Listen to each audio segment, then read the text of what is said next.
நாம் நின்ற வண்ணமாய் தேவனை துதித்து ஆண்டவருக்கு நன்றி சொல்ல போகிறோம். As we are remaining standing, we will thank God and praise Him. உபாகமத்தின் புஸ்தகம், Book of Deuteronomy. இந்த உபாகமம் மோசே இஸ்ரவேல் ஜனங்கள் கானானுக்குள் பிரவேசிப்பதற்கு முன்பதாக மோசே செய்த கடைசி பிரசங்கம். The book of Deuteronomy is the last message which Moses preached to the children of Israel before they entered the land of Canaan. மோசே இஸ்ரவேல் ஜனங்களை பார்த்து சொல்றாரு, இந்த 40 வருடங்கள் நீங்கள் இந்த வனாந்திரத்தில் நடந்து வந்தது உங்களுடைய திறமையினாலேயோ அல்லது உங்களுடைய பலத்தினாலே என்று நீங்கள் நினைக்கிறீர்களா? Do you think that all the 40 years that you were in the wilderness, was it because of your own capability or your own skill? அது எரேமியா 2ஆம் அதிகாரத்தில் போட்டுக்கு அந்த வனாந்திரம் எப்படிப்பட்ட வனாந்திரத்தின் வழியா ஆண்டவர் அவர்களை கொண்டு வந்தார் என்று. It is written in the book of Jeremiah chapter 2, the type of wilderness they went through.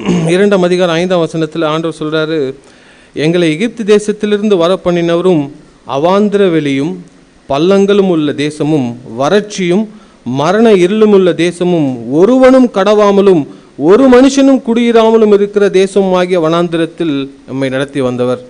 In verse 6 in English, they did not say, where is the Lord who brought us up out of the land of Egypt, who led us through the wilderness, through a land of deserts and of pits, through a land of drought and of deep darkness, through a land that no one crossed and where no man dwelt. எந்த மனிதனும் அவருடைய எந்த மனிதனும் கடந்து வராமல், எந்த மனிதனும் தன்னுடைய சொந்த பலத்தில் அதை கடந்திருக்க முடியாது. No man on his own strength could have crossed that wilderness. இஸ்ரவேல் ஜனங்கள் தங்களை சுற்றி என்ன நடக்கிறது என்பதை அறியாதவர்களா இருந்தாங்க. The children of Israel did not know what was happening around them. யாரோ ஒரு ராஜா அவர்களை சபிக்க வேண்டும், அவர்களை முற்றிலுமாய் அழித்து விட வேண்டும் என்று அவர்களுக்காய் திட்டமிட்டு கொண்டிருக்கிறார். ஆனால் இஸ்ரவேல் ஜனங்களுக்கு அது தெரியாது. There was a king who was planning to destroy them by making someone curse them, but they were not aware of it. இஸ்ரவேல் ஜனங்கள் தங்களை அழிக்கும்படியாய் தங்களை சுற்றி இருக்கிற எதிரிகளை குறித்து அவர்களுக்கு தெரியாது. They did not know about the enemies who were surrounding them to destroy them. தேவன் ஒவ்வொரு நாளும் எப்படி அவர்களை பாதுகாத்தார் என்பதை அவர்கள் உணரவில்லை. They did not realize how every day the Lord protected them.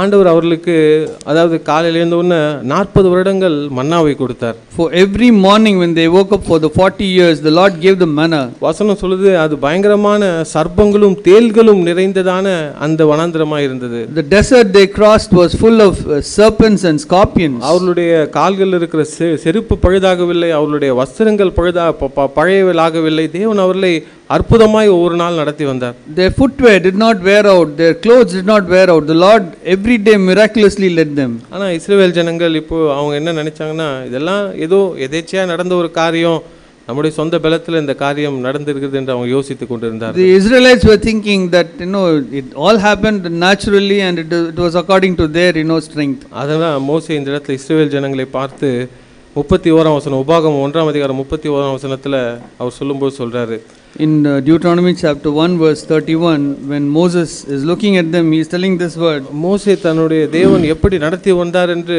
அவன் கற்பனை செய்து பார்த்தபொழுது, மோசே இப்படிதான் தேவனை கற்பனை செய்து பார்த்தான். When Moses pictured in his mind how the Lord had brought the people through the wilderness, he had this picture in his mind. ஒரு மனிதன் தன் பிள்ளையை சுமந்து கொண்டு போவது போல நீங்களும் இவ்விடத்திற்கு வருகிற வரைக்கும் நடந்த வழிகள் எல்லாவற்றிலும் உங்கள் தேவனாகிய கர்த்தரை உங்களை சுமந்து கொண்டு வந்ததை கண்டீர்களே. And in the wilderness where you saw how the Lord your God carried you, just as a man carries his son, in all the way which you have walked until you came to this place. பிரியமானவர்களே, இந்த காலை வேளையிலும் நாம் இங்க இருப்பது தேவன் நம்மை சுமந்து வந்ததினால. The beloved children of God, the reason why we are here today is because the Lord carried us here. நம்மை சுற்றி சாத்தான் எவ்வளவோ நம்மை முற்றிலுமாய் நம்முடைய வாழ்க்கை அழிக்கக்கூடிய திட்டங்களை அவன் போட்டிருக்கலாம். Satan had made many plans to destroy us completely. ஆனா நமக்கு தெரியாது, ஆண்டவர் வேற ஒரு மனிதனுக்கு பாரத்தை கொடுத்து நமக்காக ஜெபிக்க சொல்லி இருக்கலாம். Maybe the Lord gave a burden to someone else to pray for us and that person would have prayed for us. பிரியமானவர்களே, அதனால தான் இந்த நாள்ல எவ்வளவோ நம்முடைய ஆவிக்குரிய வாழ்க்கை சீரழிந்து போகாமல் நாம் இந்த நாள்ல தேவனை துதிக்க முடிகிறது. That is why we are able to come today to praise the Lord, even though our life could have been become so bad. பிரியமானவர்களே, இந்த காலை வேளையில இஸ்ரவேல் ஜனங்களைப் போல நாம் இருந்திட வேண்டாம். Today, beloved, let us not be like the children of Israel. ஆண்டவரே, உண்மையாகவே இந்த நாள் வரைக்கும் ஒரு தகப்பன் தன் பிள்ளையை சுமக்கிறது போல நீங்க எங்களை சுமந்து கொண்டு வந்தீர்களே உமக்கு நன்றி என்று இந்த காலை வேளை அவருக்கு சொல்லலாம். Let us, thank God and tell him that you carried us, Lord, here to this place like how a father carries his son. ஆண்டவரே உம்முடைய இரக்கம் உம்முடைய கிருபை இல்லை என்றால் நான் நிர்மூலமாகி போயிருப்பேன். Lord, if your mercy and grace had not been upon us, I would have been destroyed. இதை உணர்ந்தவர்களாய் நாம் தேவனுக்கு இரண்டு சகோதரிகள் நாம் சத்தத்தை உயர்த்தி ஆண்டவருக்கு நன்றி சொல்லி ஆண்டவரை நாம் துதிப்போம். As we realize, let two brothers and sisters raise up their voice and pray. Thank you.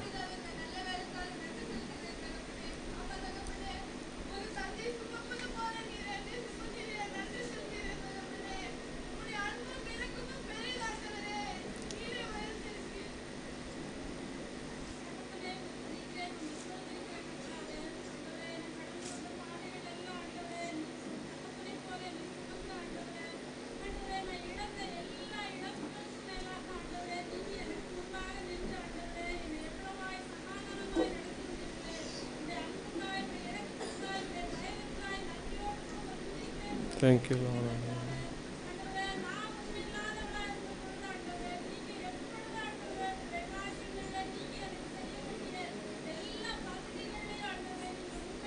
Thank you, Father.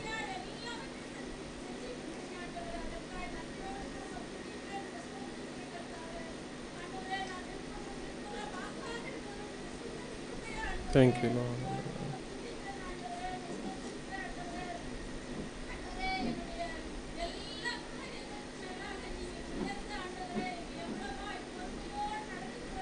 Thank you, Father.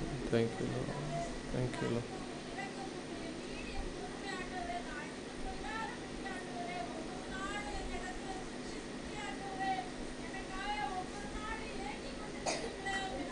Thank you, Lord. Thank you.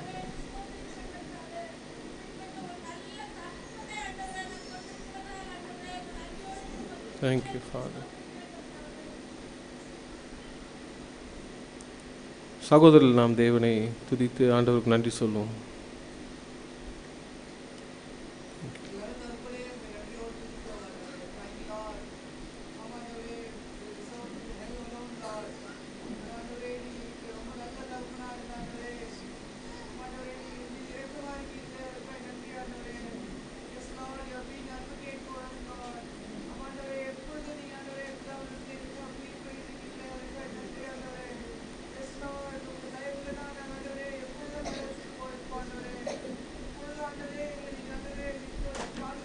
Thank you, Lord.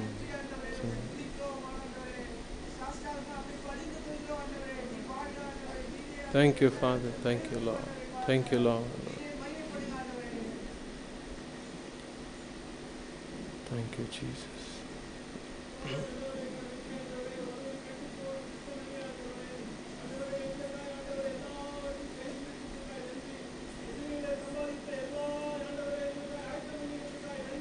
Thank you, Lord.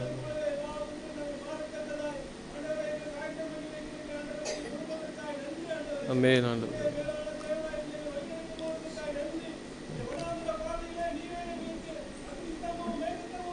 Amen. Yes, Lord.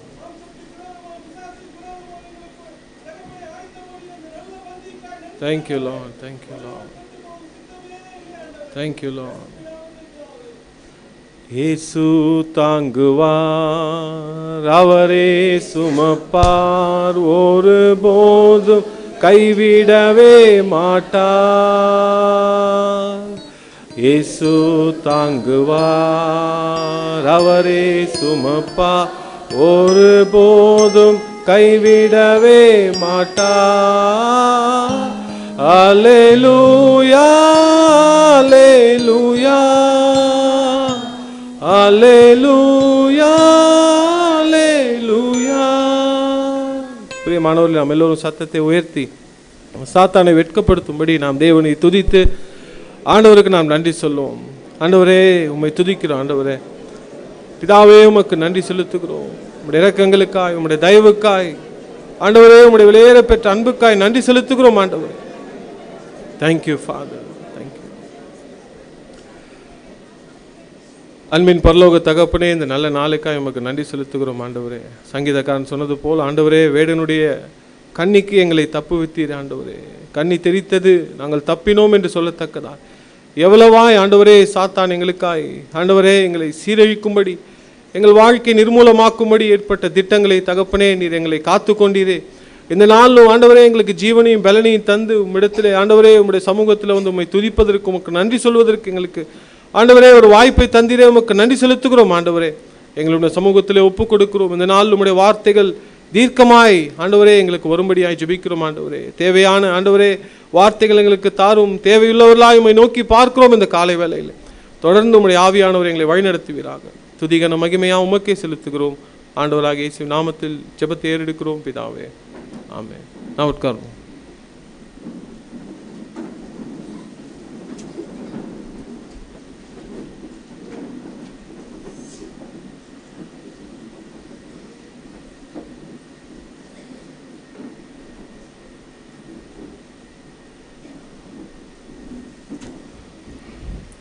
கடந்த வாரம் மனப்பாட வசனத்தை இப்போ வாசிக்கலாம். எரேமியா 31:3-4. Jeremiah 31 verse 3 and 4 is the last week's memory portion. இங்கே ஸ்லைடில் இருக்கிற மாதிரி நம்ம வாசிப்போம். நம்ம எல்லாருமே சேர்ந்து வாசிக்கலாம். அனாதி சிநேகத்தால் உன்னை சிநேகித்தேன், ஆதலால் காருண்யத்தால் உன்னை இழுத்துக் கொள்கிறேன், மறுபடியும் உன்னை கட்டுவிப்பேன், நீ கட்டப்படுவாய். எரேமியா 31:3-4. இப்போ நம்ம பார்க்காம வாசிக்கலாம். சிநேகித்தால் உன்னை சிநேகித்தேன், ஆதலால் காருண்யத்தினால் உன்னை இழுத்துக் கொள்ளுகிறேன், மறுபடியும் உன்னை கட்டுவிப்பேன், நீ கட்டப்படுவாய். எரேமியா 31:3-4. ஆங்கிலத்தில் வாசிக்கலாம். Jeremiah chapter 31 verse 3 and 4.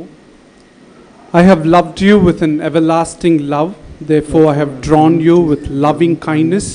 Again I will build you and you will be rebuilt. Jeremiah 31 3 and 4. Let's say it by heart.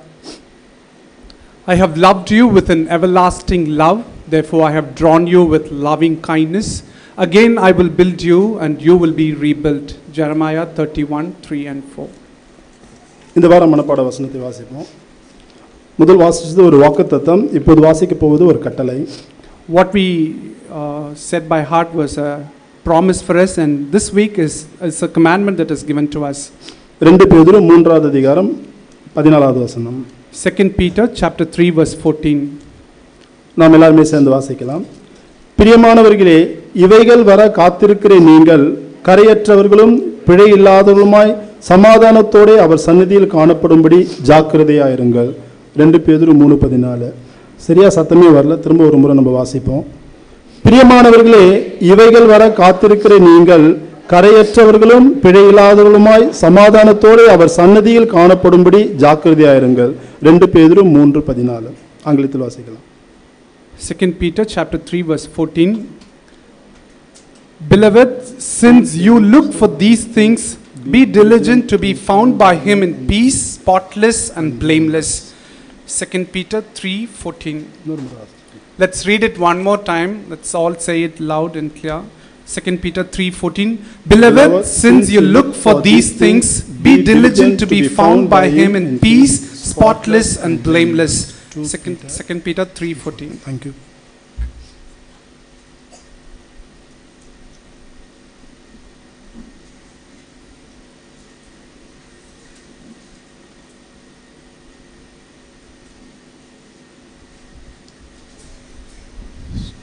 So முதல்ல இன்றைக்கி நம்ம ஆண்டவர் நம்முடைய சகோதர சகோதரிகளுக்கு கொடுத்த பிள்ளைகளை முதல்ல நம்ம டெடிகேட் பண்ணுவோம்.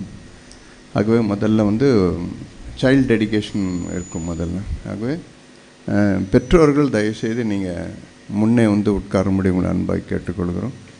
இங்கே ஒரு 4 சேர், இங்கே ஒரு 4 சேர் போடுங்க, இந்த பக்கம் ஒரு 4 சேர் போடுங்க, ஒரு 4 சேர்.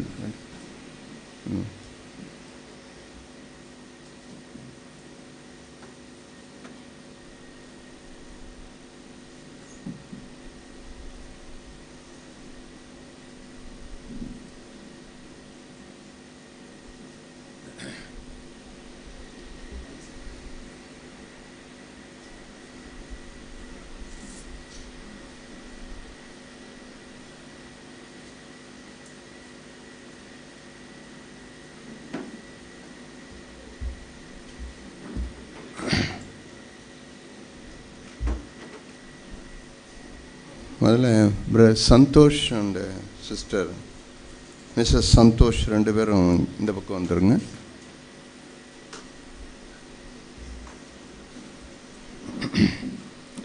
பிரதர் சந்தோஷ், தேவ மனோகுரி,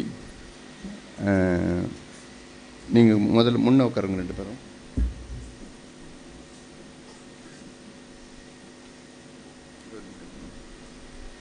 அப்புறம் பிரதர் சில்வர் ஸ்டார், உங்கள் மிஸ்ஸஸ் ரெண்டு பேரும். பிரதர் சில்வர் ஸ்டார்,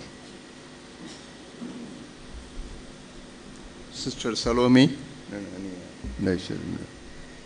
இங்கே வந்து அம்மா ஸோ அப்படியே உட்காந்துக்கிறீங்க. சரி, ஓகே.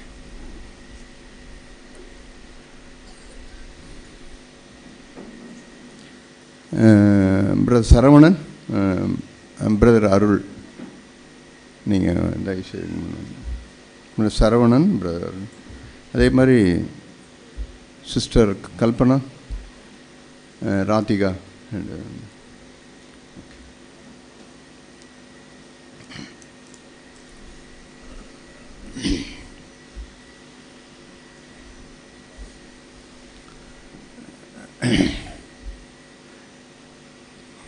இன்னும் புது புதுசாக ஏதோ செய்கிறீங்க அப்படின்னு நினைக்காதீங்க.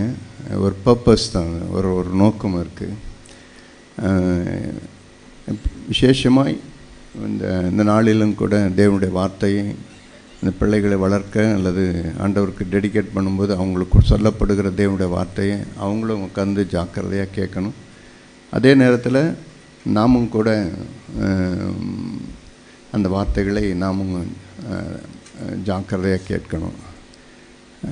அந்த நோக்கத்தை அந்த பயத்தோடு கூட நாம் இருந்து நாம் இந்த நாளிலும் கூட வார்த்தையை கேட்போம். நம்ம மத்தியில் தேவன் தம்முடைய தாசன் ஆகிய பிரதர் சேட்டுவை நம்ம மத்தியில் கொண்டு வந்திருக்கார். அதே போல் நம்ம அறந்தாங்கிலிருந்து சகோதரன் அருளானந்தன்ட்டு அவரும் கூட அங்கே சபையில் மூப்பராக இருக்கார். அந்த சகோதரன் அவரும் வந்திருக்கார். ஸோ முதல்ல வந்து சகோதரன் சேட்டு இந்த பிள்ளைகளுக்காக வார்த்தைகளை இவர் இந்த பெற்றோர்களுக்கு அந்த பிள்ளைகளுக்கு வார்த்தையை கொடுப்பார். அதற்கு பிற்பாடு ஒரு பாடல் பாடுவோம். பிள்ளைகள் டெடிகேட் பண்ணதை ஒரு பாடல் பாடுவோம். அதுக்கு முன் நம்ம தேவனுடைய செய்தியை இரண்டு சகோதரர்களும் நமக்கு கொடுப்பாங்க. நம்ம தலைவணங்கி நாம் இந்த நாளிலும் கூட ஆண்டவர் நம்மோடு பேசும்படி நாம் ஜெபம் பண்ணலாம். எங்கள் நல்ல பிதாவே, நன்றியோடு கூட நாங்கள் துதிக்கிறோம், ஸ்தோத்தரிக்கிறோம். ஆண்டவரே, நாங்கள் எதை செய்தாலும் அதில் தேவ நாமம் மகிமைப்படும்படிக்கு காணப்பட எங்களுக்கு உதவி செய்யுங்க ஆண்டவரே. இந்த நாளிலும் கூட தேவனே தம்முடைய நாமத்தை மகிமைப்படுத்தும். ஆண்டவரே, எங்களுக்கு பிள்ளைகளை கொடுத்திருக்கிறீர். இந்த பிள்ளைகளை இப்பொழுதும் உம்முடைய நாமத்தினாலே நாங்கள் ஆண்டவரே, உம்முடைய சன்னதியிலே நாங்கள் ஆண்டவரே இந்த பிள்ளைகளை அர்ப்பணிக்கின்ற வேளையில் ஆண்டவரே தேவரே, உம்முடைய மகிமை இறங்கி பெற்றோர்களை இந்த பிள்ளைகளை ஆசீர்வதிக்கும்படி கெஞ்சுகிறோம். பரத்திலிருந்து உம்முடைய வார்த்தை இப்பொழுது எங்களுக்கு கட்டளையிடும். இயேசு கிறிஸ்துவின் நாமத்தில் வேண்டிக் கொள்கிறோம் பிதாவே. ஆமென், ஆமென். சேட்டு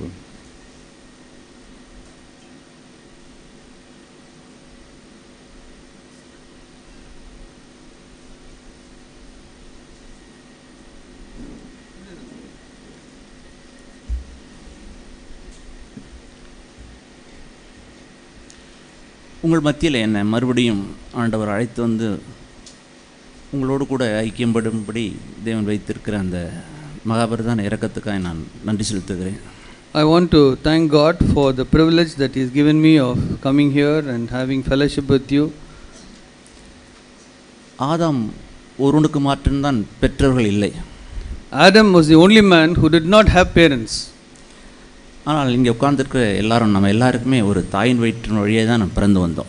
But all of us sitting here have all been born of the womb of a mother.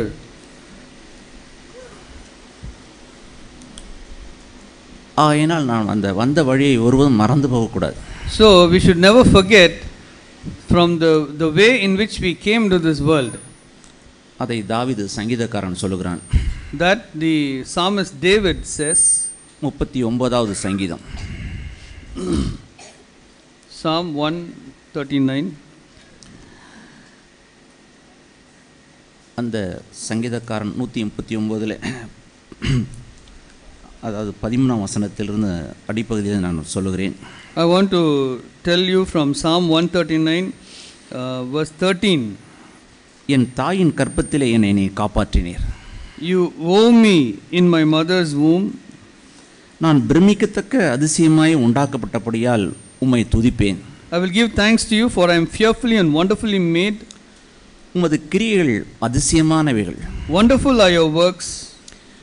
அது என் ஆத்மாவுக்கு நன்றாகவே தெரியும். And my soul knows it very well. ஏன்னா இந்த பூமியிலே அதிசயமாய் நாம் உண்டாக்கப்பட்டோம். Because we have been, fearfully and wonderfully made on this earth. என்னுடைய இளம் பிராயத்திலே சகோதரர் பிரபாகர் அவர்கள் நன்னிலத்திலே வந்திருக்க இந்த நாட்களை நான் யோசித்து பார்க்குறேன். I remember the days when I was young, Prabhakar had come to my village. எங்களுடைய இருதயத்தில் உள்ள மதிகேடான முட்டாள்தனமான கேள்விகளை நாங்கள் அவரிடத்தில் கேட்பது உண்டு. I used to ask him all the foolish questions which came into my mind. நல்ல காரியத்தையும் கேட்போம். So any good thing I will ask. ஒருபோதும் அவர் கோபப்படாமல் எரிச்சல் அடையாமல் அவர் விழித்திருந்து எல்லா காரியத்துக்கும் பதில் சொல்வார். For every question we had, he would be very alert and give us a response. நான் அந்த நாளில் ஒரு கேள்வி கேட்டேன். And those days I asked one question. இந்த பூமியிலே ஒரு அதிசயமான ஒரு காரியம், இந்த பூமியிலே தேவன் உண்டாக்கின அதிசயமான காரியத்தை நீங்கள் எது அதிசயம் என்று சொல்லுவீர்கள் என்று நான் கேட்டேன். So I asked him this question: what would you consider that God created as something wonderful? அது ரொம்ப நாளைக்கு முன்னாடி. I asked this question many years ago. அது ஒரு 25 ஆண்டுகளுக்கு மேலாக இருக்கும் என்று நான் I think it must have been more than 25 years ago. ஆனால் அவர் சொன்ன பதில் என்னுடைய இருதயத்திலே அது பசுமரத்தில் அடித்த ஆணி போல் இருக்கிறது. But the response he gave me is today fresh in my mind. மனுஷனை தேவன் உண்டாக்கின விதமே இந்த பூமியிலே அதிசயமான காரியம் என்று அவர் சொன்னார். The way God created man on this earth is the most wonderful thing. நாம் நினைக்கிறோம் சந்திரன் நட்சத்திரம் கோள்கள் எல்லாமோ உலகத்தில் இருக்கிறது அதுதான் அதிசயம் நாம் நினைச்சிட்டு இருக்கோம். We are thinking all the planets, sun, moon and all these things are something very wonderful. அதெல்லாம் அதிசயமே இல்லை. That's all not wonderful. ஆனால் அந்த கர்ப்பத்தில் எலும்புகள் உருவாகிற விதம் இருக்கு, இது ஆச்சரியமான ஒரு காரியம். The way the bones are formed in the uterus, it's something wonderful. அவர் உலக ரீதியில் மருத்துவராகவும் இருக்கிறார். He is also, Dr. Prabhakar is a doctor, medical doctor. அவர் தேவனுடைய மனுஷன். He is a man of God. தேவனுக்குரிய காரியங்களே அவர் சொல்லுகிறார். He is telling about the things of God. ஆகையால் இந்த எலும்பு அந்த கருவுல எலும்புகள் உருவாகிற விதம் ஆச்சரியமான ஒரு விதம். The way the bones are formed in the uterus is something wonderful. தொடர்ந்து அந்த அதிகாரத்தில் 15ஆம் வசனம் 16வது வசனத்தை நான் மறுபடியும் தியானிப்பது நல்லது. So it is good for us to meditate on the words which come later, verse 15 and 16. 16லே வாசிக்கிறேன், என் கருவை உம்முடைய கண்கள் கண்டது. Your eyes have seen my unformed substance. நான் ஒண்ணுமே உருவாவதற்கு முன்பே உம்முடைய புத்தகத்தில் இதெல்லாம் எழுதியிருந்தது என்று வாசிக்கிறோம். And in your book were written all the days that were ordained for me, even when not one of them was there. ஏனென்றால் ஒரு கரு ஒரு உருவாகிறது ஆச்சரியமான ஒரு காரியம். Because that embryo which is formed is something very wonderful. அங்க நான் இருக்கும் பொழுது உம்முடைய கண்கள் என்னை கண்டது. When I was just an embryo, your eyes saw me. இந்த அறிவு அனைவருக்கு இருப்பதில்லை. But this knowledge is not there with many people. சங்கீதக்காரனுக்கு அந்த அறிவு இருந்தது. The psalmist had that knowledge. இந்த நாள்ல வாழுற நம்ம எல்லாருக்குமே, for us who are living in these days, ஒரு ஸ்திரீயுடைய வயிற்றில் ஒரு கரு உருவாகும் பொழுது அவள் எவ்வளவு வேதனைப்படுகிறாள், எவ்வளவு கரையம் செலுத்த வேண்டியது இருக்கிறது தெரியுமா? Do you know when that embryo is formed in the womb of that mother, how much she goes through pain and how much she has to pay a price? அது சாதாரண காரியம் இல்லை. It is not an ordinary matter. இதெல்லாம் பிள்ளைகள் மனதில் வச்சுக்கணும். All these things our children should keep in their mind. வாலிப தம்பியும் வாலிப தங்கச்சியும் மனசுல வச்சுக்கணும். Our young boys and girls should keep this in their mind. நீங்க மறந்து போக கூடாது. You should not forget it. என்றால் ஒரு கரு உருவாகும் போது அவளுடைய சரீரத்தில் ஏராளமான உருமாற்றங்கள் உருவாகப்படுது. Because when that embryo is formed in that mother's womb, so much of changes take place in her body. நீங்களும் நானும் ஒரு தாயின் வயிற்றில் உருவாகும் போது அவளுடைய சரீரங்கள் எத்தனையோ உருகுலைந்தது. When you and I were formed as an embryo in the mother's womb, the mother's body went through so much of change. ஏராளமான அவள் கிரயம் செலுத்தி இருக்கிறாள். She paid so much of a price. நல்ல சாப்பாடு இல்லை அவளுக்கு. They didn't have a good food. நல்ல உறக்கம் கூட இல்லை. They didn't even have good sleep. அவளுடைய நல்ல அழகெல்லாம் உருகுலைந்து போனது. All her beauty faded. இன்னைக்கு வேணா உங்களுடைய அம்மாவோ அப்பாவோ இன்னைக்கு வேணா தோல் சுருங்கினவர்களா அழகு இல்லாமல் கண்ணம் குழி விழுந்ததாய் காணப்படலாம். Maybe today you are seeing your parents with sunken eyes and shriveled skin. ஏன் இந்த அவங்களுடைய சரீரத்தில் உருகுலைந்தது தெரியுமா? Do you know why their body lost all that beauty? நீ பிறந்தது நிமித்தம் அவங்களுடைய சரீரம் வந்து உருகுலைந்தது. Because you were born, they lost all their beauty. அதுக்கு முன்னடையாளமாகிய நம்முடைய குருநாதராகிய இயேசு கிறிஸ்து. And before all that, our Lord Jesus Christ. அவருடைய முகம் அந்தகார கேடு நிறைந்தது. His fame, his face, went through so much of pain. அவருடைய முதுகு வந்து உழுகப்பட்ட நிலம்போல் இருந்தது. His back was plowed up. அவருக்கு அழகும் இல்லை, சௌந்தரியமும் இல்லை. He didn't have any beauty, nothing of a form. Our புறக்கணிக்கப்பட்டார். He was one who was despised. என்ற இந்த பாவிக்காக. Because of this sinner. அதனால பிறந்திருக்கிற பிள்ளைகள் எல்லாரும் என்னுடைய தாயும் தகப்பனையும் அவர்கள் மதிக்க கற்றுக்கொள்ளணும். So all those children who are born, they should learn to honor their parents, father and mother. அதனால சாதாரணமாய் உருவாகி வந்தென்று எண்ண வேண்டாம். Don't think that it happened very automatically and naturally. சில மருத்துவ ஆய்வகங்களை நான் கேள்விப்பட்டிருக்கிறேன். I have heard of some research, medical research. 90% பிள்ளை பெற்றெடுத்த தாய்மார்களை குறித்து கேள்விப்பட்டிருக்கிறேன். I had heard about 90% of the mothers who had given birth. அவள் சரீரத்திலே அவர்கள் பாதிக்கப்பட்டது என்பது ஒரு பங்கு. The extent of physical damage which happened in their body is one portion of it. ஆனால் அந்த 90% தாய்மார்கள் தங்களுடைய மனநிலையிலும் பாதிக்கப்பட்டவர்களாக இருக்கிறார்களாம். And also that they have been affected emotionally. 90% of them have been affected emotionally. தேவன் அது ஒரு வழியை அப்படிதான் வைத்திருக்கிறார். The Lord has kept it like that. நீ வேதனையோடு பிள்ளைகளை பெறுவாய். You will with great pain bear children. வேறு வழி இல்லை. There is no other way. இந்த சபிக்கப்பட்ட உலகத்தில் தேவன் அதுதான் வழியை வைத்திருக்கிறார். The Lord in this cursed world has kept that as the way. ஆனாலும் உன்னுடைய ஆசை உன் புருஷனை பற்றிக்கொள்ள வேண்டும் என்று அங்கே நாம் வாசிக்கிறோம். But there we read, your affection shall be toward your husband. ஆகையினாலே புருஷனாக இருக்கிற எனக்கு என்னுடைய மனைவியானவள் இப்பொழுது சரீரத்திலும் மனதிலும் அவள் பாதிக்கப்பட்டிருக்கிறாள் என்பதை நான் உணர வேண்டும். So the husbands have to realize that the wife whom the Lord has given me has been affected badly in her body and in her emotion. நான் பார்த்திருக்கிறேன், அவர்கள் திருமணம் ஆகும்போது நல்ல மனநிலையோடு நல்ல ஞாபக சக்தியோடு இருக்கிற ஸ்திரியானவள் தன் பிள்ளை பெற்ற உடனே அவருடைய நினைவாற்றல் வரைக்கும் அவருடைய மனநிலை வரைக்கும் பாதித்து இருக்கிற 90% தாய்மார்களை நான் பார்த்திருக்கிறேன். I have seen 90% of the women who were had a good memory and good physique. After the child was born, even they lost their memory, to a large extent, and even the reasoning capacity. So many things they were affected. புருஷர்கள் இதை தன்னுடைய மனதிலே கவனத்தில் வைத்துக் கொள்ள வேண்டும். All the husbands should keep this in their mind. வாலிப தம்பியோ தங்கையோ இங்கே இருக்கிற சிறு பிள்ளைகள் எல்லாருக்கும் நான் சொல்ல விரும்புகிறேன். I want to tell young boys and girls and small children who are sitting here. உங்களுடைய அந்த பிறந்த நாள் உங்களுடைய தாயினுடைய அந்த மரண நாளில் தான் நீங்கள் பிறந்தீர்கள். It is the day when your mother almost died. That was the day even you were born. ஆகையினாலே நீங்க பிறந்த நாள் என்று வரும்பொழுதெல்லாம் உங்களுடைய தாய்க்கு நன்றியுள்ளவளாய் இருக்கணும். So whenever you want to celebrate your birthday, be grateful to your mother. ஆகையினால் இந்த நாட்களில் நம்ம கொடுத்திருக்கிற இந்த பிள்ளைகளுக்கு நன்றியுள்ளவளாய் இருக்கணும். So we have to be grateful for the children whom the Lord has given us. புருஷன்மார்கள் நீ என்னத்தை தான் நீ விரும்பினாலும் ஒரு கருவை சுமந்து உன்னால் பிள்ளை பெற்றெடுக்க முடியாது. You husbands, you cannot how much ever you desire, you cannot have the embryo formed in a womb and you cannot bear children.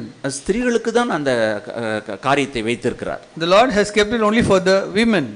ஆனா புருஷனானவனுக்கு ஒரு கடமை இருக்கிறது. But the husband also has a duty.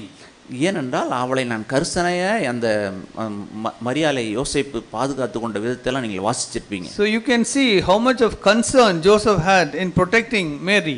அதனால அந்த புருஷனானவன் தன் மனைவி மேல அவ்வளவு கருசனை அக்கறையுடையவனா இருக்க வேண்டியிருக்கார். So the husband has to have so much of concern and care for his wife. ஆனால் பிள்ளைகளா இருக்கிற நம்முடைய தாயும் தகப்பனை அவ்வளவாய் கனம் பண்ண வேண்டியிருக்காது. So we children have to so much honor our parents.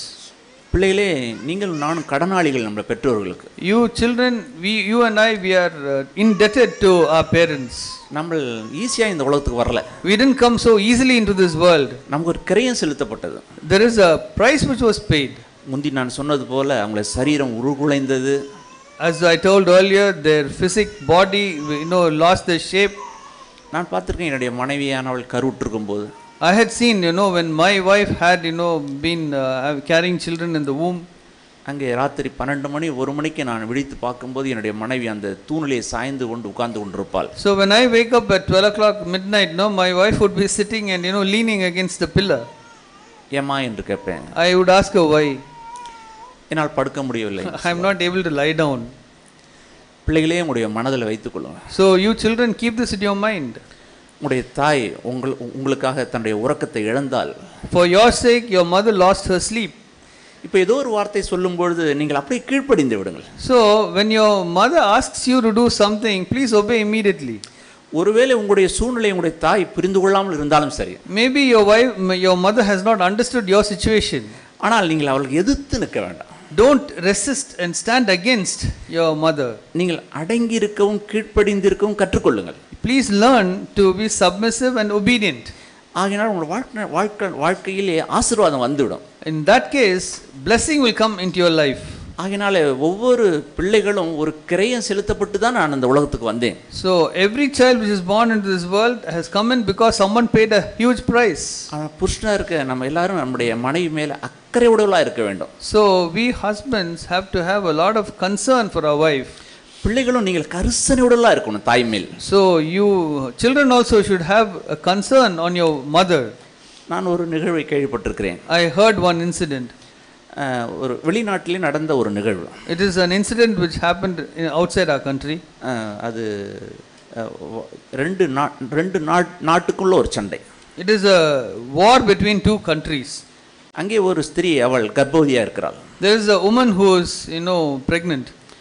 அப்படி கர்ப்பவதியாக இருக்கிற அந்த நாட்களில் அவர் பிரசவ காலம் நேரிடுகிறது. And when she was pregnant, the time of her childbirth approached. அப்போ யுத்தம் வந்து விட்டது. That war started. அவள் அந்த கர்ப்ப வேதனையாக இருக்கிற நாட்களில் அந்த யுத்தத்திலே மாட்டிக்கொள்ளக்கூடாது என்பதற்காக அவள் இரவிலே தப்பித்து அவள் போகிறாள். அவள் So she didn't want to get caught in this war, so she is escaping in the night time. அங்கே போகும்போது அவளுக்கு பிரசவம் நேரிடுகிறது. When she is escaping like that, childbirth takes place. அந்த பாலம் இருக்கிறது, பாலம். There is a bridge. அந்த பாலத்துக்கு கீழே அந்த பிரசவம் நேரிடுகிறது. Under the bridge, this childbirth takes place. அந்த பிரசவமான நேரத்திலே அவளுக்கு வேற எந்த ஆடையோ இல்லை பிள்ளைக்கு போத்துவதற்கு. So she did not have any clothes to wrap her child. மிகுந்த குளிரான ஒரு நேரம். It was a cold season. அவள் அந்த பிள்ளையை பெற்றெடுக்கிறாள். She gives birth to the child. ஒரே ஒரு ஆடை தான் உண்டு. She had only one cloth. அந்த ஆடையை கழட்டி அந்த பிள்ளையை சுற்றுகிறாள். She removes that cloth and then she wraps her baby in that. விடிய காலம் ஆகிறது. It's now becoming daybreak. அந்த வழியா யாரோ வராங்க. At that place somebody passes by. அங்கே ஒரு சத்தம் வருகிறது. There is a sound which comes up. அந்த குழந்தையுடைய சத்தம். That sound from the child. அங்கே போய் பார்க்கும்போது ஒரு தாய் அங்கே மரித்த நிலையில் இருக்கிறார், ஒரு குழந்தை உயிரோடு இருக்கிற நிலை இருக்கிறது. So when the person goes there, he sees that the mother is dead but the child is alive. அங்கே இருக்கிற ஒரு தேவனுடைய மனுஷன். There was a man of God there. அந்த பிள்ளையை எடுத்துக்கொண்டு போய் அவர் வளர்த்து அந்த பிரேதத்தை ஒரு இடத்துல அடக்கம் செய்து விட்டார். So that man of God took this child, brought it up and took the body and buried it. அந்த பிள்ளையாண்டான் வளர ஆரம்பித்தான். That boy started growing. அந்த பிள்ளையாண்டான் வளரும் போது அவனுக்கு ஒரு காரியத்தை சொன்னார் அவர், அந்த தேவ மனுஷன். The man of God told, when this boy was growing up, he told this boy one thing. மகனே, நீ பிறந்த நாளில் உன்னுடைய தாய் மரித்து விட்டாள். The day you were born, child, your mother died. என்ற நாளில் அது பயங்கரமான குளிரான நேரம். That was a very cold season. உன்னுடைய தாயினுடைய அந்த ஆடையை உன்னில் சுற்றி வைக்கப்பட்டது நிமித்தம் அந்த குளிர் உன்னை தாக்கவில்லை. Because your mother had wrapped you in her cloth, that cold did not affect you. அவளுடைய ஆடையை கழற்றியது நிமித்தம் அந்த குளிர் அவளை பாதித்து விட்டது. Because she removed her dress, the cold affected her. அவள் அந்த குளிரில் விரைத்து போனது நிமித்தம் மரித்து விட்டாள். Because she froze in that cold, she died. அதனாலே உன்னுடைய தாய் அடக்கம் பண்ண இடம் இதுதான். This is the place where I buried your mother. அவனுடைய இதயத்தில் அது மறக்கவே முடியாது. He could never forget that in his mind. அவனுக்கு தெரியும் நான் எந்த நாளில் நான் பிறந்தேன்னு சொல்லி அந்த தேவ மனுஷன் சொன்னார். The man of God told him the date when he was born. அந்த ஒவ்வொரு பிறந்த நாளும் அவன் போட்டிருக்கிற அந்த ஆடையை அந்த சமாதியினுடைய கழட்டி வைத்து விடுவான். When he is celebrating his birthday, he would remove his clothes and put it on that grave. ஆண்டவரே, உம்மாலே நான் பிடித்திருக்கிறேன். Mother, because of you I have been saved. என்னுடைய ஆடையை நான் உமக்கு சமர்ப்பிக்கிறேன். I am giving my cloth to you. ஆண்டவரே, நான் நன்றியுடனா இருக்கிறேன். Lord, I am so grateful to you. இதை நம்முடைய கர்த்தராகிய இயேசு கிறிஸ்து சிலுவையிலே செய்த ஒரு நிகழ்ச்சிக்கு ஒப்பிடலாம். இதை We can compare this with the incident which Jesus Christ did for us on the cross. குறிப்பாக இருக்கிற வாலிப தம்பிக்கும் வாலிப தங்கைகளுக்கும் சிறு பிள்ளைகளுக்கும் நான் சொல்ல விரும்புகிறேன். I want to tell this to the young boys and girls and to the children. நான் ஈஸியாக உருவாகவில்லை. We did not become formed so easily. நான் பெரிய கிரயம் செலுத்தப்பட்டவன். We had been born with a great price. என்னுடைய வீட்டுக்கு அருகாமையிலே ஒரு கர்ப்பவதியாக இருக்கிற ஒரு ஸ்திரீ சொன்ன வார்த்தை என் காதில் விழுந்தது. One of the women who were near my house who was pregnant, she told one thing and it fell into my ears. அந்த கர்ப்பவதி தன் மாமியாரை பார்த்து சொல்லுகிறாள். That the woman who is pregnant, she is telling this to her mother-in-law. ஏம்மா, நீ ஒரு பெண்ணு தானே, நான் என்னுடைய நிலைமை என்னன்னு உனக்கு தெரியாதா என்று சொல்லுகிறாள் அவள். So she is telling this to her mother-in-law. I am a woman, don't you know what is happening to me? கர்ப்பவதியா இருக்கும்போது நான் எவ்வளவு கஷ்டப்படுவேன்னு, நீனும் ஏற்கனவே கர்ப்பவதியாகி ஒரு குழந்தையை பெற்றவர் தானே, ஏன் நீ என்னை இப்படி நடத்துறன்னு சொல்லி அவ கேட்கிறா. So she is telling, you are also pregnant one day and you know how much you suffered. Why are you treating me so badly?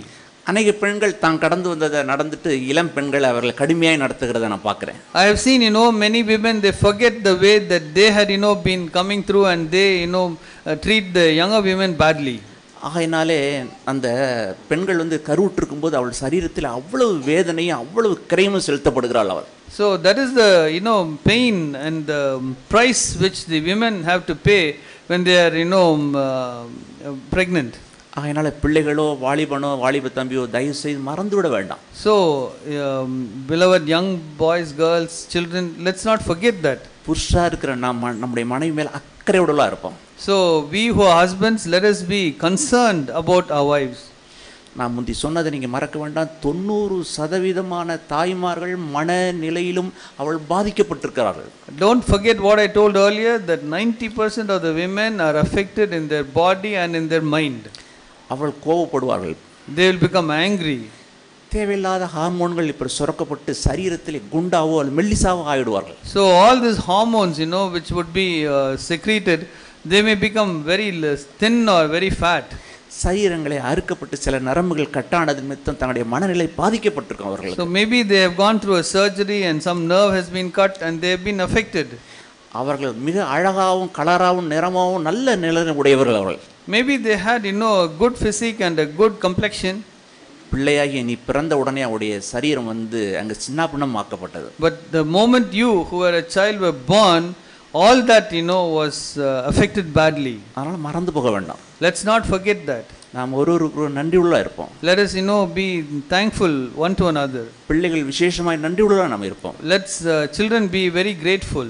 Amen. Amen.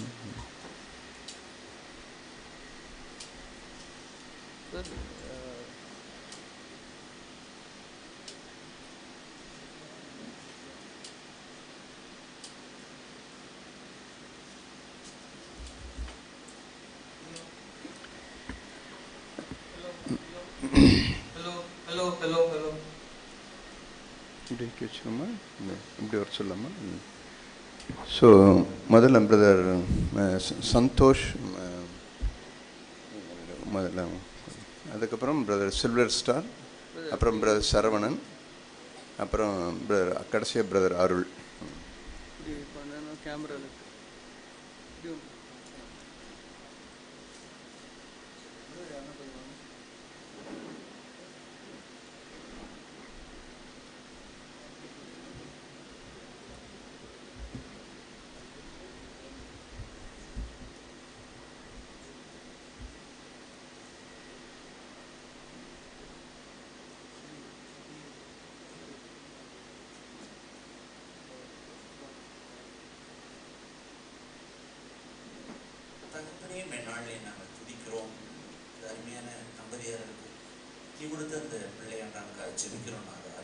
செபிக்கிறோம்.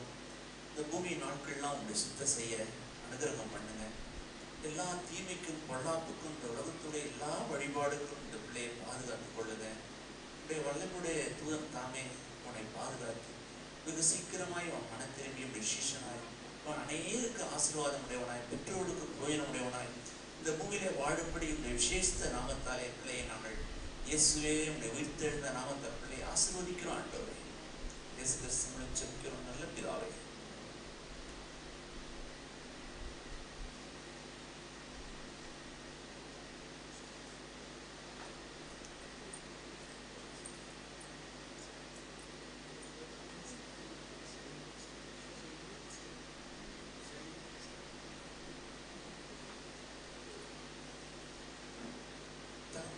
நாளிலே துதிக்கிறோம், சைனிகஸ்டுக்காக ஜெபிக்கிறோம்.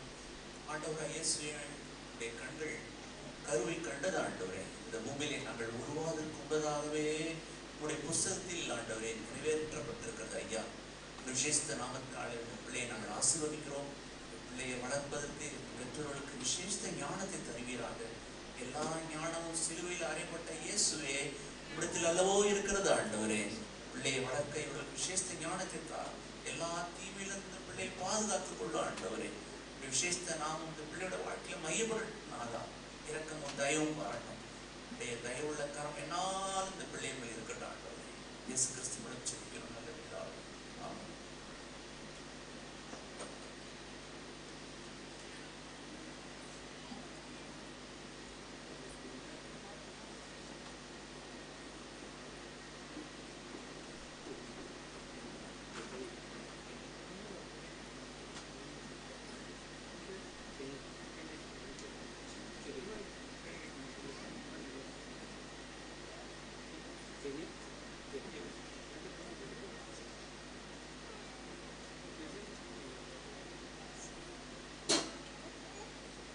இந்த பிள்ளைகளுக்காக ஜெபிக்கிறோம் ஆண்டவரே. கெவித்காக ஜெபிக்கிறோம். இந்த இரு பிள்ளைகளையும் நாங்கள் உங்களுடைய விசேஷ நாமத்தை ஆசீர்வதிக்கிறோம் ஆண்டவரே. இந்த பூமியிலே நாங்கள் கோளும் தடியும் வெறுமனே வந்தவர்கள். இந்த பூமியிலே எங்களை நம்பி கொடுத்த பிள்ளைகளுக்காக நாங்கள் உமக்கு நன்றி செலுத்துகிறோம். இவர்களை சீஷராக்கி நாமத்துக்கு மகிமையாய் இவளை வாழ வேண்டிய வழியை இவர்கள் பெற்றோருக்கு ஞானத்தை தாங்க ஆண்டவரே. வருகிற எல்லா தீமைக்கும் விலக்கி இவளை பாதுகாத்துக் கொள்ளும். தேவனுடைய குமாரனே காயப்பட்ட திரு பாதத்திலே திரு கரத்தில் இந்த பிள்ளையை நாங்கள் அர்ப்பணிக்கிறோம் ஆண்டவரே. இயேசு தாமே இவர் வருகிற நாட்களில் இவர் சீஷராய் மாற்றுவீராக. இயேசு கிறிஸ்து மூலம் ஜெபிக்கிறோம் நல்ல பிதாவே.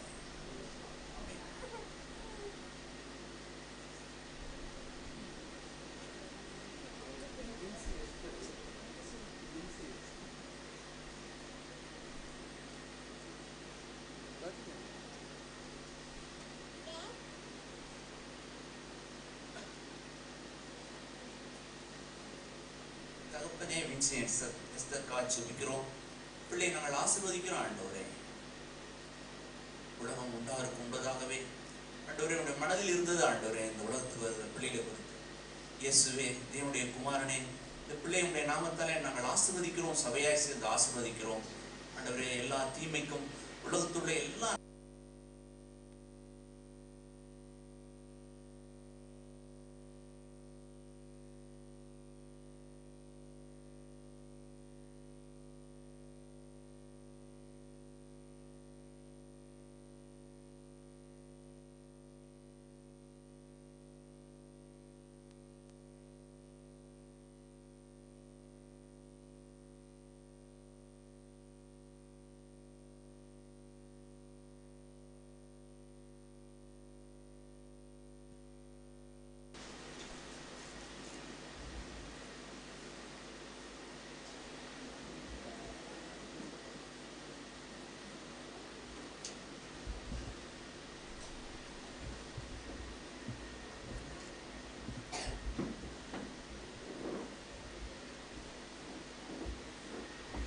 ஓகே, நம்ம எழுந்திருந்து ஒரு எல்லாரும் எந்த நாவில் புது பாட்டு எந்த இயேசு தருகிறார் இந்த பாடலாம் பாடு.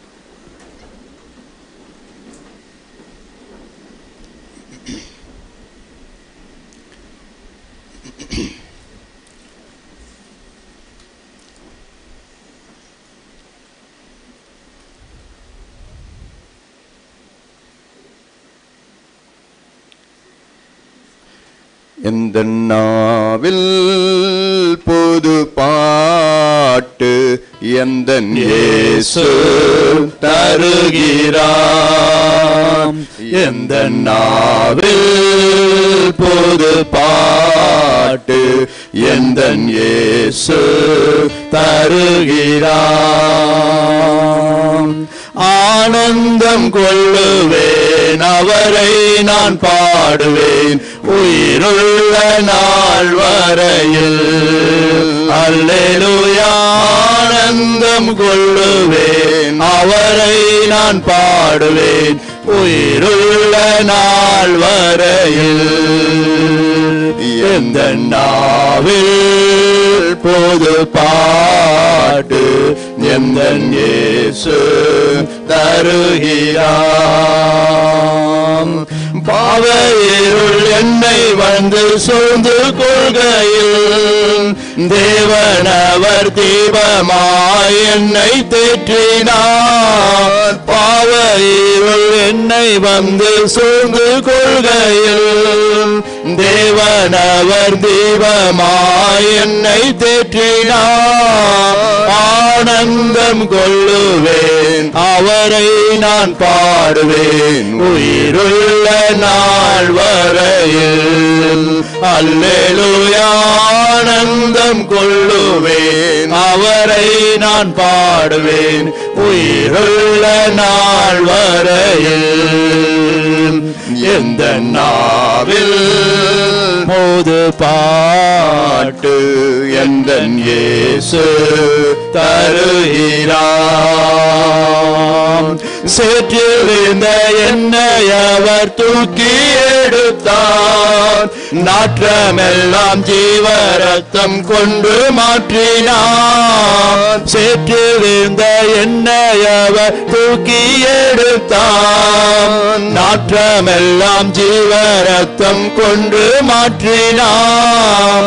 ஆனந்தம் கொள்ளுவேன், அவரை நான் பாடுவேன் உயிருள்ள நாள் வரையில். அல்லேலூயா. ஆனந்தம் கொள்ளுவேன், அவரை நான் பாடுவேன் உயிருள்ள நாள் வரையில். எந்த நாவில் பொது பாட்டு எந்த இயேசு தருகிறார். நமஸ்காரம். நம்ம எல்லாரும்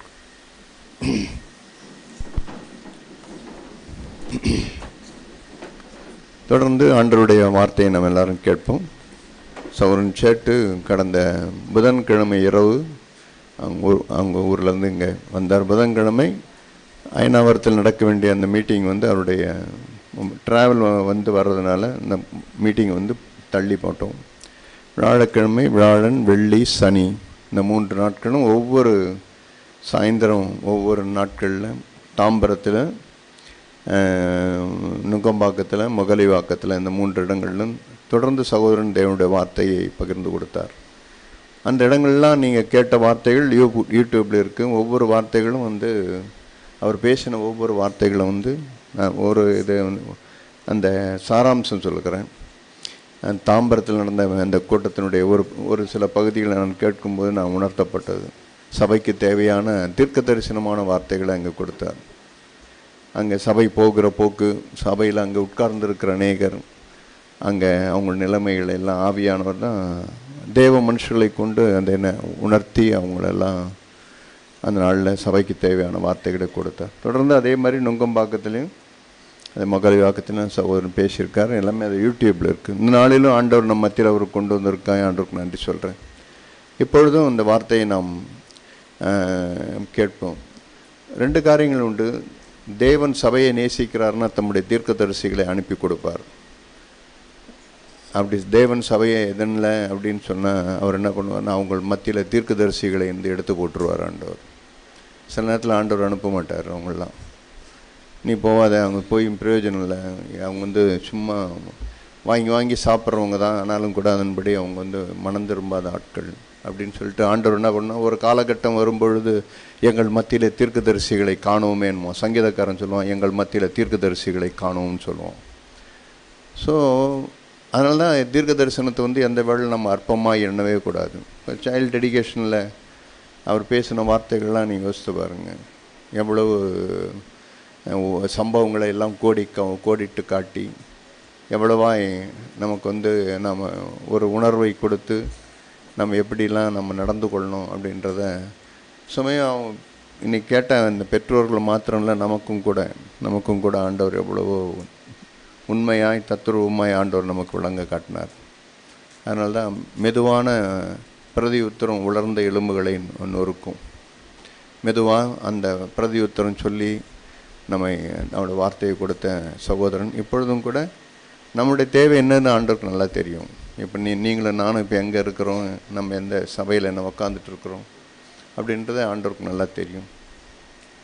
ஆகவே இந்த நாளிலும் கூட நம்ம இருதயத்தில் மனந்திருந்து, ஆண்டவரே நீங்கள் என்னோடு கூட பேசுங்க, எனக்கு சொல்லுங்கள் ஆண்டவரே, நான் நடக்க வேண்டிய எனக்கு காண்பீங்க. பிரதர் அஜய் சமீபத்தில் போன வாரத்தில் அவங்க சர்ச்சில் பேசும்போது இந்த மிரர் அப்படின்னு ஒரு காரியத்தை பேசினார். திடீர்னு பார்த்தா அஜயனுடைய மூஞ்சில் அங்கங்கே பொட்டெல்லாம் ஒட்டாமல் இருந்தது. மூஞ்சியெல்லாம் பார்த்தீங்கன்னா இங்கே ஒன்று ஒட்டியிருப்பார், இங்கே ஒன்று ஒட்டியிருப்பார், இங்கே ஒன்று ஒட்டியிருப்பார் அஜய். ஏன்னா வந்து கட்டி போல தெரியுது அஜய்க்கு அப்படின்னு நினச்சிருந்தா கட்டி கிடையாது. ஆக்சுவலாக அவர் வந்து டெமான்ஸ்ட்ரேட் பண்ணி காட்டுறாரு. உன் முகத்தில் இருக்கிறத முதல்ல உனக்கு தெரியல அப்படின்ட்டு ஒரு நல்ல கண்ணாடி வச்சு அதை வச்சு எக்ஸ்பிளைன் பண்ணுறாருல அவர். ஆகவே தான் இந்த நாளிலும் கூட எப்பெல்லாம் நான் வரும்பொழுது, ஆண்டவரே தன் பிழைகளை உணர்கிறவன் யார்? ஆண்டவரே நான் வந்து இப்போ உட்காந்துருக்கிறேன், என்னுடைய பிழைகள் சபையில் வந்து நான் வந்து எந்த இடத்துல குறைவாக இருக்கிறேன், நான் எங்கே ஸ்லிப் ஆகிட்டேன், நான் எந்த இடத்துல வந்து இதுவாக இருக்கிறேன், தேவன் பார்த்துனே இருப்பார். எப்பெல்லாம் வந்து தன் பிழைகளை உணர்ந்து துக்கப்பட்டு துயரப்பட்டு துக்கிக்கிறான் பாருங்க, அதனுடைய மனுஷனுடைய நெற்றியில் தான் தேவன் அடையாளம் போடுவார். அப்படி தான் ஆண்டவர் சொன்ன சபையில் போடும்போது முதல்ல அந்த மூப்பர்களிடத்தை தோங்குன்னார். அப்படின்னா முதல்ல வந்து அங்கே நம்ம ஒவ்வொருவரும் தன் பிழைகளை நான் உணரணும். என் பிழைகளை உணரக்கூடிய அறிவு. அதனால தான் சங்கீதக்காரன் தன் பிழைகளை உணர்கிறவன் யார்? துணிகரமான பாவங்களுக்கு என்னை நீங்களாக்கி விடுவியும், அவைகளை என்னை ஆண்டு கொள்ள விட்டாதிரும், அப்பொழுது நான் உத்தமனாகி பெரும் பாதகத்துக்கு நீங்களாகி இருப்பேன் அப்படின்னு. பெரும் பாதகத்துக்கு ஒரு பாதகம்லாம் வந்து அந்த பாதகத்துக்கு நாங்களும் நீங்களாகி இருப்போம்.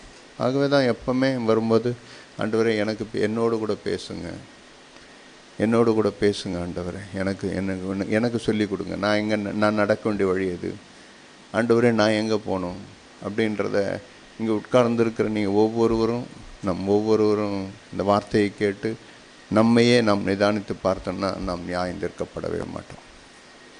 ஆகவே தான் இந்த நாளிலும் கூட நாம் எல்லாரும் அவருடைய வார்த்தையை நம்ம கேட்போம்.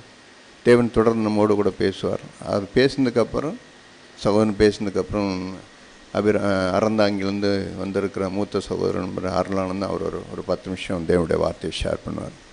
ஸோ மறுபடியும் தேவனுடைய வார்த்தையை நம்ம எல்லாரும் கேட்போம். வச்சுட்டு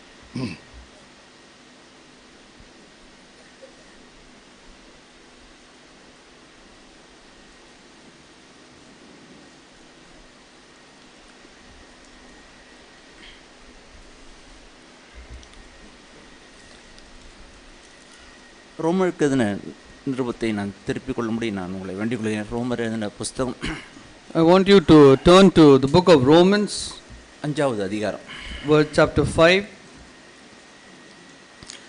அதில் 1வது வசனம், verse 1. இவ்விதமாக நாம் விசுவாசத்தினாலே நீதிமான்களாக்கப்பட்டிருக்கிறபடியால் நம்முடைய கர்த்தராயிருக்கிற இயேசு கிறிஸ்துவின் மூலமாய் தேவனிடத்தில் சமாதானத்தை பெற்றிருக்கிறோம் என்று வாசிக்கிறோம். We read here, therefore having been justified by faith, we have peace with God through our Lord Jesus Christ. கிறிஸ்தவ வாழ்க்கையில் விசுவாசம் என்பது மிக முக்கியமானது ஒன்று. In the Christian life, faith is very essential. என்றால் ஒரு மனுஷன் இந்த பூமியிலே எவ்வளவுதான் அவன் கொழுகொழுன்னு இருந்தாலும், எவ்வளவுதான் அவனுக்கு சப்போர்ட்டிவாக இருந்தாலும், அவனுக்கு ஒரு தண்டுவடமானது சரியான முறையில் இல்லை என்றால் அவனால் ஓடியாந்து நடக்க முடியாது. So even though a man is very healthy, if his spine is not strong, he cannot walk around. ஒரு மனுஷன் நல்ல குண்டா இருக்கிறான், நல்ல ஆரோக்கியமா இருக்கிறான், அவனால நடக்க முடியாது, ஓட முடியாது, இல்லை என்றால் அது அவனுடைய சரீரம் மிகவும் வேதனையானது. So a man is very healthy, he is very fat and plump, but he is not able to walk because his spine has been affected, and that's a very pathetic state. ஏனென்றால் அந்த தண்டுவடத்திலே ஒரு பாதிப்பு வந்து விட்டது. Because the spine has been affected. அதனால அவன் நடக்க முடியாது, ஓட முடியாது. Because so he cannot walk or he cannot run. வேற யாரோ தான் அவனுக்கு உதவி செய்ய வேண்டியிருக்குது. Somebody else has to help him. இப்படிதான் விசுவாசம் மிக முக்கியம். So that is why faith is so important and essential. அந்த விசுவாசத்திலே ஒன்று என்னுடைய அக்கிரமங்களையும் பாவங்களையும் இயேசு கிறிஸ்து சிலுவையிலே எனக்காக மரித்தார் என்பது ஒரு பக்கம். The faith that I have that Jesus Christ was crucified on the cross for my sins, that is one side of the faith. இன்னொன்று நான் அவராலே நான் நீதிமான் ஆக்கப்பட்டிருக்கிறேன் என்பது நாணயத்துடைய மறுபக்கம். The other side of the coin is that I have been justified because of what Jesus Christ has done. இங்கே வாசிக்கிறோம் இவ்விதமாக விசுவாசத்தினாலே நீதிமான்களாக்கப்பட்டிருக்கிறோம் என்று வாசிக்கிறோம். We read here that we have been justified by faith. அநேக சமயங்களில் தேவனுடைய வார்த்தையை நம்முடைய புத்தி ஏற்றுக்கொள்வதில்லை. Many times, our mind does not accept the word of God. எப்பொழுதுமே நம்முடைய மாம்சமும் நம்முடைய புத்தியும் தேவனுடைய வார்த்தைக்கு எதிரானது. My mind and my flesh is always against the word of God. அதனால் அது அவ்வளவு சீக்கிரம் அதை ஏற்றுக்கொள்வதில்லை. That is why it doesn't easily accept the word of God. இயேசு கிறிஸ்து எனக்காக சிலுவையில் மரித்தார் என்பதை ஒன்று ஏற்றுக்கொள்ளும். Maybe the mind will accept that Jesus Christ died for my sins. ஆனால் இயேசு கிறிஸ்து உன்னை நீதிமானாய் மாற்றி இருக்கிறார் என்று சொன்னால் அதை ஏற்றுக்கொள்வதில்லை. But if Jesus Christ has made you righteous, that my mind is not able to accept. இயேசு கிறிஸ்து சிலுவையில் எனக்காக மரித்தார், அதை ஏற்றுக்கொள்கிறேன். I accept that Jesus Christ died on the cross for my sins. ஆனால் என்னை நீதிமானாய் மாற்றி இருக்கிறாரா? Oh, has he made me a righteous person? அங்கே நான் யோசிக்க ஆரம்பிக்கிறேன். Then I start thinking, என்ன நீதிமானா? What is it? Can I be a righteous man? அதெல்லாம் நான் நம்பவே முடியாது. I cannot believe that. ஏனென்றால் மாம்சம் எப்பொழுதுமே அது எதிரானது. Because the flesh is something always against. அது எப்படி சொல்ல போனா பிச்சைக்காரனுடைய வங்கியில உனக்கு ஒரு 10 கோடி ரூபாய் பணம் போட்டிருக்கேன். It is like how you say to a beggar, in your account I have deposited 10 crores of rupees. அது அவனால் நம்பவே முடியல. He will never be able to believe it. இயேசுவும் இப்படிதான், நான் ஏற்கனவே கடன்காரன். Become like a small child. இப்படி சபை கூட்டம் ஐக்கியம் வரும்போது சிறு குழந்தை போல மாறிவிடுங்க. When it comes to a church and a gathering and fellowship, become like a small child. இப்போ சிறு குழந்தை உட்கார்ந்து ஒரு கதையை சொன்னோம்னா அப்படியே கேட்கும், அவ்வளவுதான். When a small child is sitting and we are telling it a story, that child will believe the story. அது எந்த கேள்வியும் கேட்காது. The child will not ask any questions. ஏனென்றால் அது இப்பொழுது ஒரு உலகத்துக்குரிய புத்தி எல்லாம் அதுக்கு இருக்காது. But because now it doesn't have a worldly wisdom. எந்த கேள்வி எல்லாம் கேட்க மாட்டாங்க. They won't ask any question. அவங்க சில நேரத்துல அது அப்படியே கற்பனை பண்ணிட்டே இருப்பாங்க. Many times they will keep on imagining the picturing that in their mind. கிறிஸ்தவ வாழ்க்கையில இந்த விசுவாசங்கிறது மிக முக்கியம். In the Christian life, this faith is so essential. அதனாலதான் விசுவாசத்தினாலே நீதிமானாக்கப்பட்டது என்று வாசிக்கிறோம். That is why we read here that by faith you have been made a righteous person. ஆகையினால் இந்த பூமியின் நாட்கள் எல்லாம் அந்த விசுவாசம் என்பது மிக முக்கியமான ஒரு காரியம். That is why all the days of our life faith is very essential. ஏனென்றால் இயேசு கிறிஸ்துவுடைய அந்த கணக்குல இருந்த இயேசு கிறிஸ்துவுடைய அந்த நீதியை என்னுடைய கணக்குல வர வைக்கிறார் அவர். So God has made that righteousness which is in the bank of Jesus Christ come into my bank. அவர் மூத்த சகோதரர் அவர். He is my elder brother. அவர் இயேசுவுக்கு பரலோகத்தில் இருக்கிற பிதா அப்பா. The God who is in heaven is the father of Jesus Christ. இப்போ உங்களுக்கும் எனக்கும் அவர் அப்பா. Now for you and me he is the father. இது எப்படி நடந்தது? How did this happen? அந்த இயேசு கிறிஸ்து மூலமா இப்பொழுது என்னையும் இளைய சகோதரனா இளைய சகோதரியை மாற்றி அவரை எனக்கு அப்பாவாய் மாற்றுகிறார் அவர். So now Jesus Christ has made me into his younger brother and sister and made God as my father. இது ஆச்சரியத்திலும் ஆச்சரியம். This is surprise of surprise. இத மறந்து போகவே கூடாது. Let's never forget it. ஒரு காலத்தில் அக்கிரமக்காரனும் அநியாயக்காரர்களும் இந்த பூமிக்குரிய மனுஷலாய் நாம் இருந்தோம். At one time we were hostile enemies and of God and friends of this world.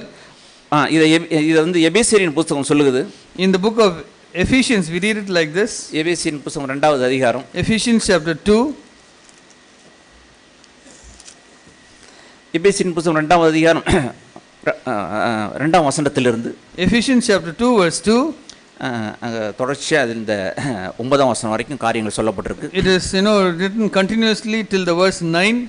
2லிருந்து நான் வாசிக்கிறேன். I want to read from verse 2. அவைகளில் நீங்கள் முற்காலத்தில் இவ்வுலக வழக்கத்துக்கு ஏற்றபடியாகவும் கீழ்ப்படியாமின் பிள்ளைகளிடத்தில் இப்பொழுது கிரியை செய்கிற ஆகாயத்து அதிகார பருவாய ஆவிக்கேற்றபடி இந்த உலகத்துக்கு ஏற்றாலும் நடந்து கொண்டீர்கள் என்று வாசிக்கிறோம். We read here, in which you formerly walked according to the course of this world, according to the prince of the power of the air, of the spirit that is now working in the sons of disobedience. அங்கே அவர் சொல்லுகிறார், அவரையும் சேர்த்து சொல்லுகிறார். He is including himself. Paul is saying himself. அவர்களுக்குள்ளே, among them, and என்னையும் சேர்த்து, including me, among them we, முற்காலத்திலே, formerly, நமது மாம்சமும் இச்சையின்படி எல்லாம் நடந்து மனசும் விரும்பினபடி செய்து சுபாவத்தின்படி மற்றவர்களைப் போல கோபாக்கின் பிள்ளைகளாய் இருந்தோம். We lived in the lusts of our flesh, indulging the desires of the flesh and of the mind, and were by nature children of wrath, even as the rest. ஆனால் தேவனோ இரக்கமுள்ளவராக இருந்தார். But God is rich in mercy. தேவனுக்கு நிறைய பேர் உண்டு. There is many names for God. அதில் ஒரு பேர் ஒன்று, அவர் இரக்கத்தில் ஐஸ்வர்யம் உள்ள தேவன். But one of the names is being rich in mercy. அவர் ஐஸ்வர்யமுள்ள இருந்து நம்மிலே அன்பு கூர்ந்தார். Because he was so rich in mercy, he loved us. நான் நம்மில் என்று நான் வாசிக்க விரும்புவதில்லை, என்னில் என்று நான் அதை வாசிக்க விரும்புகிறேன். I don't want to read it as for us, but for me. He had great love for me.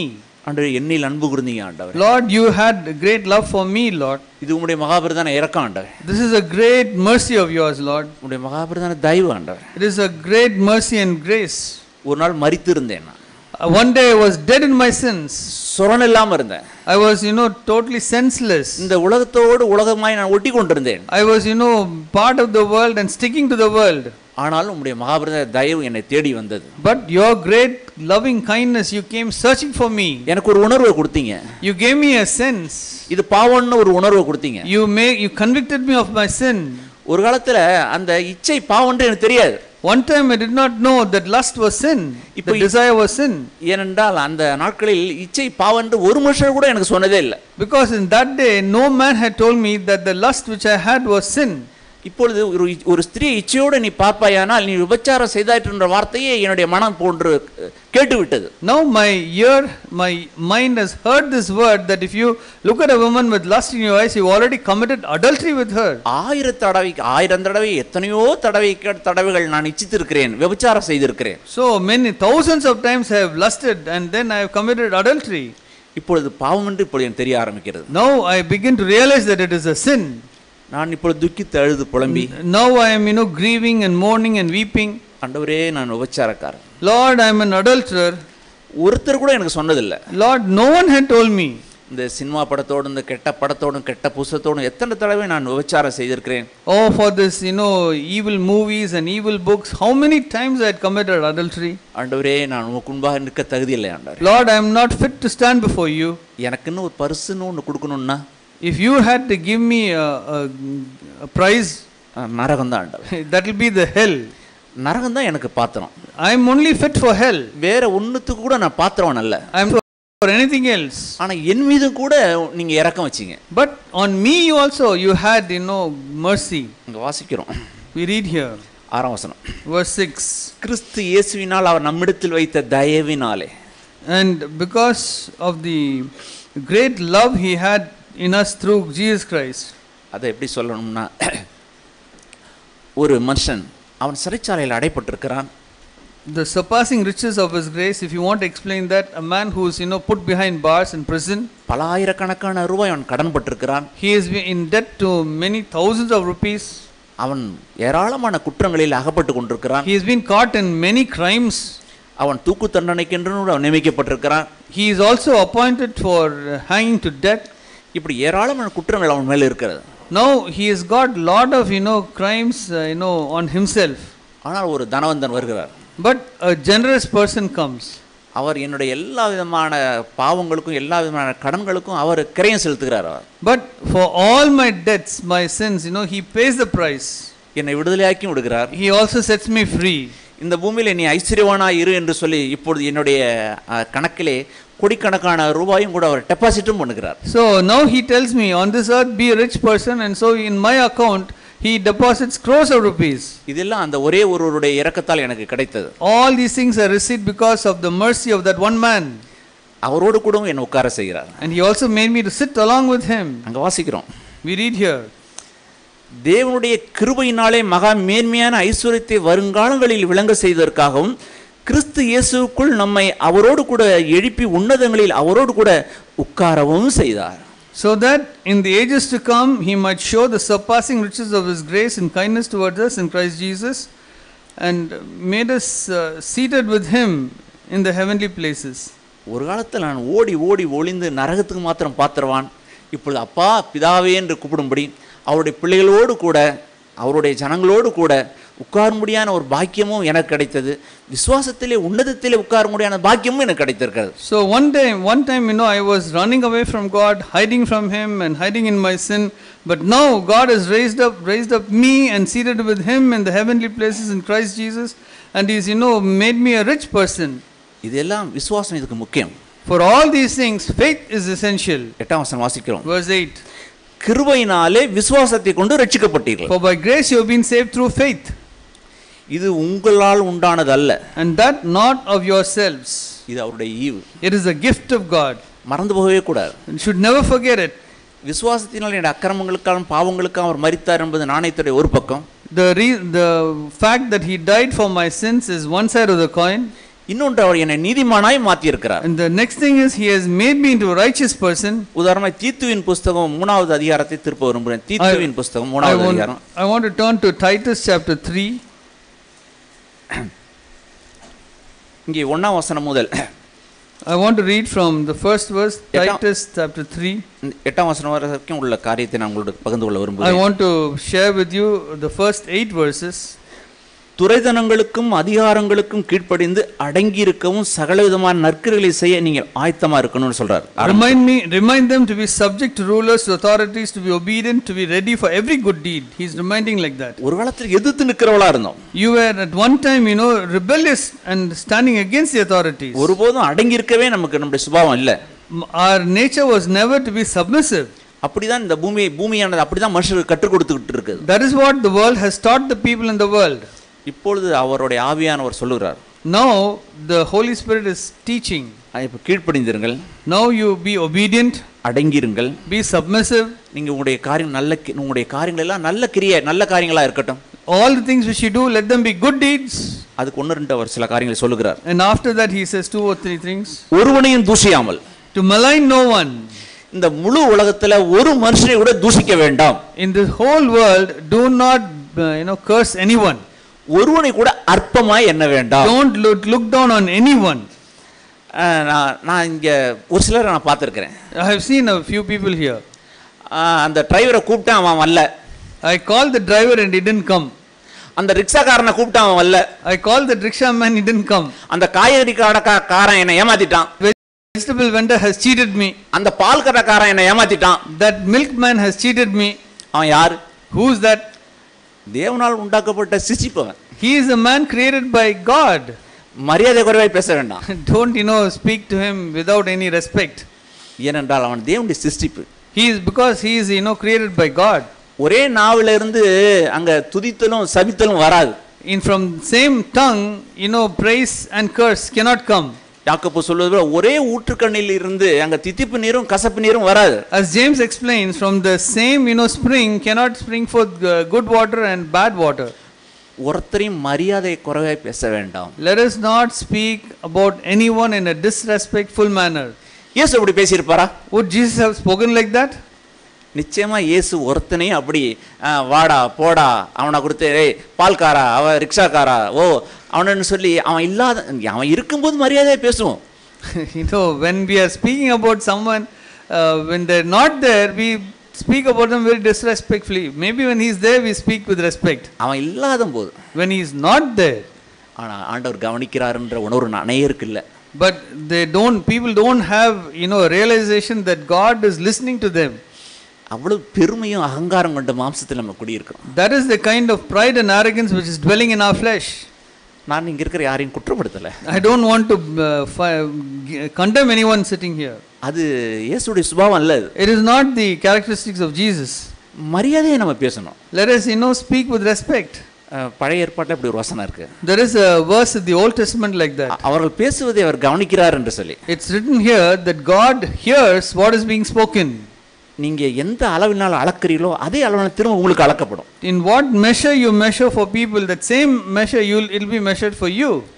சிறு பிள்ளைகளா இருந்தாலும் கூட, whether it's a small child, வாடா போடா அவனை மரியாதை குறைவா பேசக்கூடாது. Let us not address each other with disrespect. அவர் நம்ம பிள்ளைகளா இருந்தாலும் கூட, even if they are our own children, மரியாதை குறைவா பட்ட பேர் வைத்து பேசக்கூடாது. You should not call them by a nickname and speak to them with disrespect. அவன் கட்டையா இருக்கிறான், இல்ல நட்டையா இருக்கிறான், இல்ல கருப்பா இருக்கிறான், அவன் மெல்லிசா இருக்கிறான், ஏதோ ஒரு பேர். So that man may be short or tall, fat, some name you want to give, nickname. அது தேவனுடைய சுபாவம் இல்ல. It is not the characteristics of God. அது இயேசு கிறிஸ்துவுடைய சுபாவத்துக்கு புறம்பான ஒரு காரியம் அது. It is something which is against the nature of God. நம்மளை கழுவி கொள்ளணும், We have to cleanse ourselves. நம்ம சுத்திகரித்துக் கொள்ளணும். We have to, purify ourselves. ஒவ்வொரு பிள்ளையும் ஒவ்வொரு மனுஷனும் தேவன் அருள்ல ஈவு. Every man, a woman, child is a gift of God. எல்லாமே ஜோதிகளின் பிதாவிடத்தில் இறங்கி வந்த ஒரு உயர்தரமான உடையவர்கள். Every gift like this has come from the Father of lights. ஆகையினாலே நாம மரியாதையாகவும் கண்ணியத்தோடு பேச வேண்டும். So we have to speak with lot of respect. ஆகையினால ஒருவனையும் கூட தூஷிக்கவும் கூடாது, ஒருவரையும் கூட மரியாதை குறைவாய் நடத்தக்கூடாது. So we should not despise anyone, malign anyone, or treat them with disrespect. உங்களோட பேசிக் கொண்டிருக்கிறார்கள், அவர்கள் மரியாதை குறைவாய் பேசிக் கொண்டிருக்கிறார்கள். Maybe the persons who are speaking in front of you, they are speaking in a disrespectful way. நீங்கள் அதே போல மரியாதை குறைவாய் வாடா போடா அவன் இவன் சொல்லி இந்த பட்டப்பெயர் வைத்து பேசக்கூடாது. So you should not indulge in that kind of a talk. ஏன் என்றால் ஒவ்வொருவரும் தேவனுடைய சாயலாய் சிருஷ்டிக்கப்பட்ட மனுஷர்கள். Because each one has been created in the image of God. அவனுக்கு கெட்ட குணங்கள் இருக்கலாம். Maybe he has some bad characteristics. ஆகையினால அவருடைய தேவனுடைய சாயலாய் சிருஷ்டிக்கப்பட்டவர். But he has been created in the image of God. ஆகையினால அவர்களை யாரையும் நம்ம மரியாதை குறைவே ஒருபோதும் பேசக்கூடாது. So we should never speak about them in a despicable manner. ஒருவனையும் தூஷியாமல். Let us not blaspheme or malign anyone. சண்டை பண்ணாமல். To not be quarrelsome. பொறுமை உள்ளவர்களாயும். Be gentle. எல்லா மனுஷருக்கும் சாந்த குணத்தை காமிக்கிறவர்களாயும். We have to be one who will show a peaceable nature to everyone. அது சொல்றார், எல்லாருக்கும் நினைப்பூட்டு. Remind the people of these things. Chennai பட்டணத்தில் இருக்கிற சகோதர சகோதரிகளே, உங்களுக்கு ஆவியானவர் நினைப்பூட்டுகிறார். Beloved children of God in the Chennai city, God is reminding you of this. என்னையும் சேர்த்துதான், including myself. நினைப்பூட்டுகிறார் our. He is reminding us. ஜாக்கிரதையா பேசு. Be careful in what you speak. ஒருவரையும் அவருடைய மதிப்பும் மரியாதையை குறைத்து நடத்தாத. Don't reduce their dignity and speak. நீ கர்த்தருக்கு பயப்படு. You fear God. ஏனென்றால் கர்த்தருக்கு பயப்பட பயம் அவருக்கு உகந்த வாசனையா இருக்கிறது. Because the fear of the Lord is a pleasing aroma for him. அதனால நம்ம ஜாக்கிரதையா இருப்போம். So let us be careful. அவர் மறுபடியும் சொல்லுகிறார். He tells again. ஏனெனில் முற்காலங்களில் நாமும் புத்தினரா இருந்தோம். For we also once were foolish ourselves. கீழ்ப்படியாதவர்களா இருந்தோம். Disobedient. வழி தப்பி நடக்கிறவர்களா இருந்தோம். Deceived. பலவிதமான இச்சைகளுக்கும் இன்பங்களுக்கும் அடிமைப்பட்டவளா இருந்தோம். Enslaved to various lusts and pleasures. துர்க்குணத்தோடும் பொறாமையோடும் ஜீவனம் பண்ணவளா இருந்தோம். Spending our life in malice and envy. பகைக்கப்படத்தக்கவளா இருந்தோம். Hateful. ஒருவரை ஒருவர் பகைக்கிறவளுமாய் இருந்தோம். Hating one another. நம்முடைய குணத்திலே நம்முடைய மாம்சத்திலே நன்மை ஒன்றுமே இல்லை. In our flesh there dwells nothing good. நான் முந்தி சொன்னது போல நரகம் மாத்திரம்தான் நமக்கு பரிசாக தேவன் கொடுப்பதற்கு நாம் பாத்திரவான்களாக இருந்தோம். As I told earlier, if God was to give us a prize, that would be hell. அந்த இரக்கத்தை ஐஸ்வரியமுடைய தேவன் தம்முடைய செல்ல மகனை இந்த பூமிக்கு அனுப்பினது நிமித்தம். Because the Lord God had sent his beloved son into this world. 4ஆம் வசனத்தில் வாசிக்கிறோம். Verse 4. நம்முடைய இரட்சகராயிருக்கிற தேவனுடைய தயவையும் மனுஷர் மேல் உள்ள அன்பும் பிரசன்னம் பண்ண But when the kindness of God our Savior and his love for mankind appeared, தேவனுடைய தயவு, God's kindness, அவருடைய தயவு என் மேல் வந்தது. The kindness of God came upon me. ஒரு பிச்சைக்காரனுக்கு இவருடைய பேரில் 10 கோடி ரூபாய் பணம் போடுவதற்கும் அவன் பட்ட எல்லா கடனும் அடைக்கிறதுக்கு இவன் 10,000 வருஷம் இந்த பூமியில் வாழ்ந்தாலும் கூட அது இவனால் என்ன செய்ய முடியாது, செய்யவே முடியாது. This man who is a beggar, he has received crores of money into his account. Even if he lived thousands of years, he will not be able to repay that. என்றால் அவர் இரக்கம் என்னுடைய அக்கிரமங்களையும் பாவங்களையும் மன்னித்தார். Because he was so merciful, he forgave all my sins. மன்னித்ததும் அல்லாமல் என்னை ஐஸ்வரியவானுமாய் மாற்றி இருக்கிறார். Not only that he forgave, but he made me a rich person. ஏனென்றால் இந்த பூமியிலே நான் ஐஸ்வரியவான். Now I am a rich person on this earth. இயேசு கிறிஸ்துவின் சுபாவத்துக்கு சொந்தக்காரன். I am inheritor of the nature of God. நான் விசுவாசத்தில் எப்பொழுதும் தேவனுடைய வலது பார்சத்தில் அமர்ந்திருக்கிறவன். By faith I am one who is sitting at the right hand of Jesus. அதாவது கிறிஸ்துவுடைய வலது பார்சத்தில் என்னாலும் விசுவாசத்தில் இருக்கிறான். Because I am there at the right hand of Jesus Christ by faith all the days. அவர் வலது பார்சத்தில் உட்கார்ந்து தேவன் வானத்திலிருந்து அவர் பூமியை பார்க்கிறார். அவர் the Lord God, he is sitting, Jesus Christ is sitting at the right hand of God and looking at the earth. பணத்துக்காக மனுஷன் போராடி கொண்டிருக்கிறான். He is saying that men are fighting for money. கௌரவத்துக்காக போராடி கொண்டிருக்கிறான். For their ego they are fighting with each other. இது பரலோகத்தில் ஆண்டவர் பார்க்கிறார். From heaven God is looking at all this. அவர் எப்படி பாப்பார்னு நினைக்கிறீங்க? Do you know how he will look at that? அவருடைய பார்வை வேற. The way he looks at it is different. உதாரணத்தை நான் சில காரியங்களை சொல்ல விரும்புகிறேன். I want to say for example a few things. நம்ம வீட்டில் நம்ம கிராமத்தில் இருக்கிற பிள்ளைகள் விளையாடுவாங்க. When our children in the village they are playing, அவங்க இந்த புளியங்கொட்டை அங்கே இருக்கிற இந்த சில புளியங்கொட்டை வேப்பங்கொட்டை அந்த இருக்கிற சில பொருட்களை வச்சு இது பணமாக அவன் நினச்சிக்குவாங்க. So they would take the seeds of some fruits and then they'll consider them as money. அவங்க என்ன பணம் மாதிரி அதை விளையாட ஆரம்பிப்பாங்க. They will use that as money and start playing among themselves. அவனுக்கு சண்டை வரும். Then they'll start fighting with each other. ஒருத்தன் 100 வச்சிருப்பான். One person would have got 100 seeds. ஒருத்தன்ட்ட 10 இருக்கும். The other person will have only 10 seeds. இன்னொருத்தன் அதை திருடுறவனா இருப்பான், எடுக்கிறவனா இருப்பான். This person will be someone who is stealing those seeds. அவன் அழுதுகிட்டு இருப்பான். Then that boy will be crying. ஏண்டான்னு கேட்டாங்க, என் பணத்தை அவன் எடுத்துட்டான்பா. He'll be crying and when you ask him why are you crying, he'll say that my boy has stolen my money. அவனுடைய வளர்ச்சியில அது அவனுக்கு அது பணம். According to his growth that is money. நாம நினைச்சு போனா போட்டா எடுத்து போனா போட்டா விட்டுறேன் நான் தரேன்னு சொல்லுவோம் நாம. We will tell, oh let it take it away, I'll give it to you. இல்லப்பா என்னோட பணத்தை அவன் எடுத்துட்டான்பா. No he has taken my money dad. எனக்கு வேணும்பாம்பா. I wanted that. பூமிக்குரிய மனுஷர்கள் அப்படிதான் நாம. The people of the earth are like that. ஏன்னா நம்முடைய கண்ணோட்டம் தெரியும் அது ஒரு மதிப்பு இல்லைன்னு தெரியும். For in our eyes we know that what that boy is playing with is of no value. ஆனா பிள்ளையனுடைய அவனுடைய மதிப்பீட்டுல இருந்து அது அவனுக்கு பணம். But in the mind of the child it's money. என்றால் அவன் நம்முடைய மன மறுரூபமாகி இது பணம் இல்லை, இது ஒரு சும்மா புளியங்கொட்டை, இது ஒன்றும் இல்லைன்னு எனக்கு தெரியுது.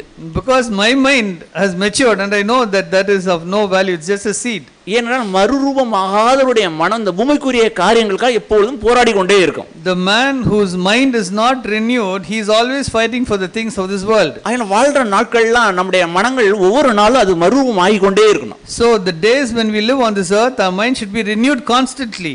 மனுஷன் பார்க்கிற விதமாய் இந்த பூமிக்குரிய காரியங்களை ஒருபோதும் நாம் பார்க்க கூடாது. We should never look at the things of this earth like how the people of this world look at it. மனுஷன் இந்த பூமியில இருக்கிற நிலத்தையும் வீட்டையும் பணத்தையும் அவன் மேன்மையை பார்த்து கொண்டிருக்கிறான். The man who's on this earth, he looks at the money, the wealth, the property as everything as something very great. அவனுடைய இந்த உலகத்தில் அவன் ஏதோ 10,000 வருஷம் இருக்கிறதா அவனுக்கு கற்பனை. He thinks that he's going to live on this earth for 10,000 years. வீடு தான் பரலோகம்னு நினைச்சிட்டு இருக்கான். He's thinking that his house is heaven. அவன் வச்சிருக்க கொஞ்சோண்டு இந்த பேங்க்ல இருக்க பணம் இருக்கு அதுதான் அவன் சொத்து நினைச்சிட்டு இருக்கான். He's looking at the money in the bank and think that's his wealth. இந்த நாசில இருக்க சுவாசம் போய்ட்டா சரியா போச்சு. When the nostril, the breath in the nostril departs, everything is over. அது ஒன்றும் இல்ல அதெல்லாம். It becomes nothing. தேவன் நமக்கு வீடோ பணமோ ஆஸ்தியை கொடுத்திருப்பானா நல்லது.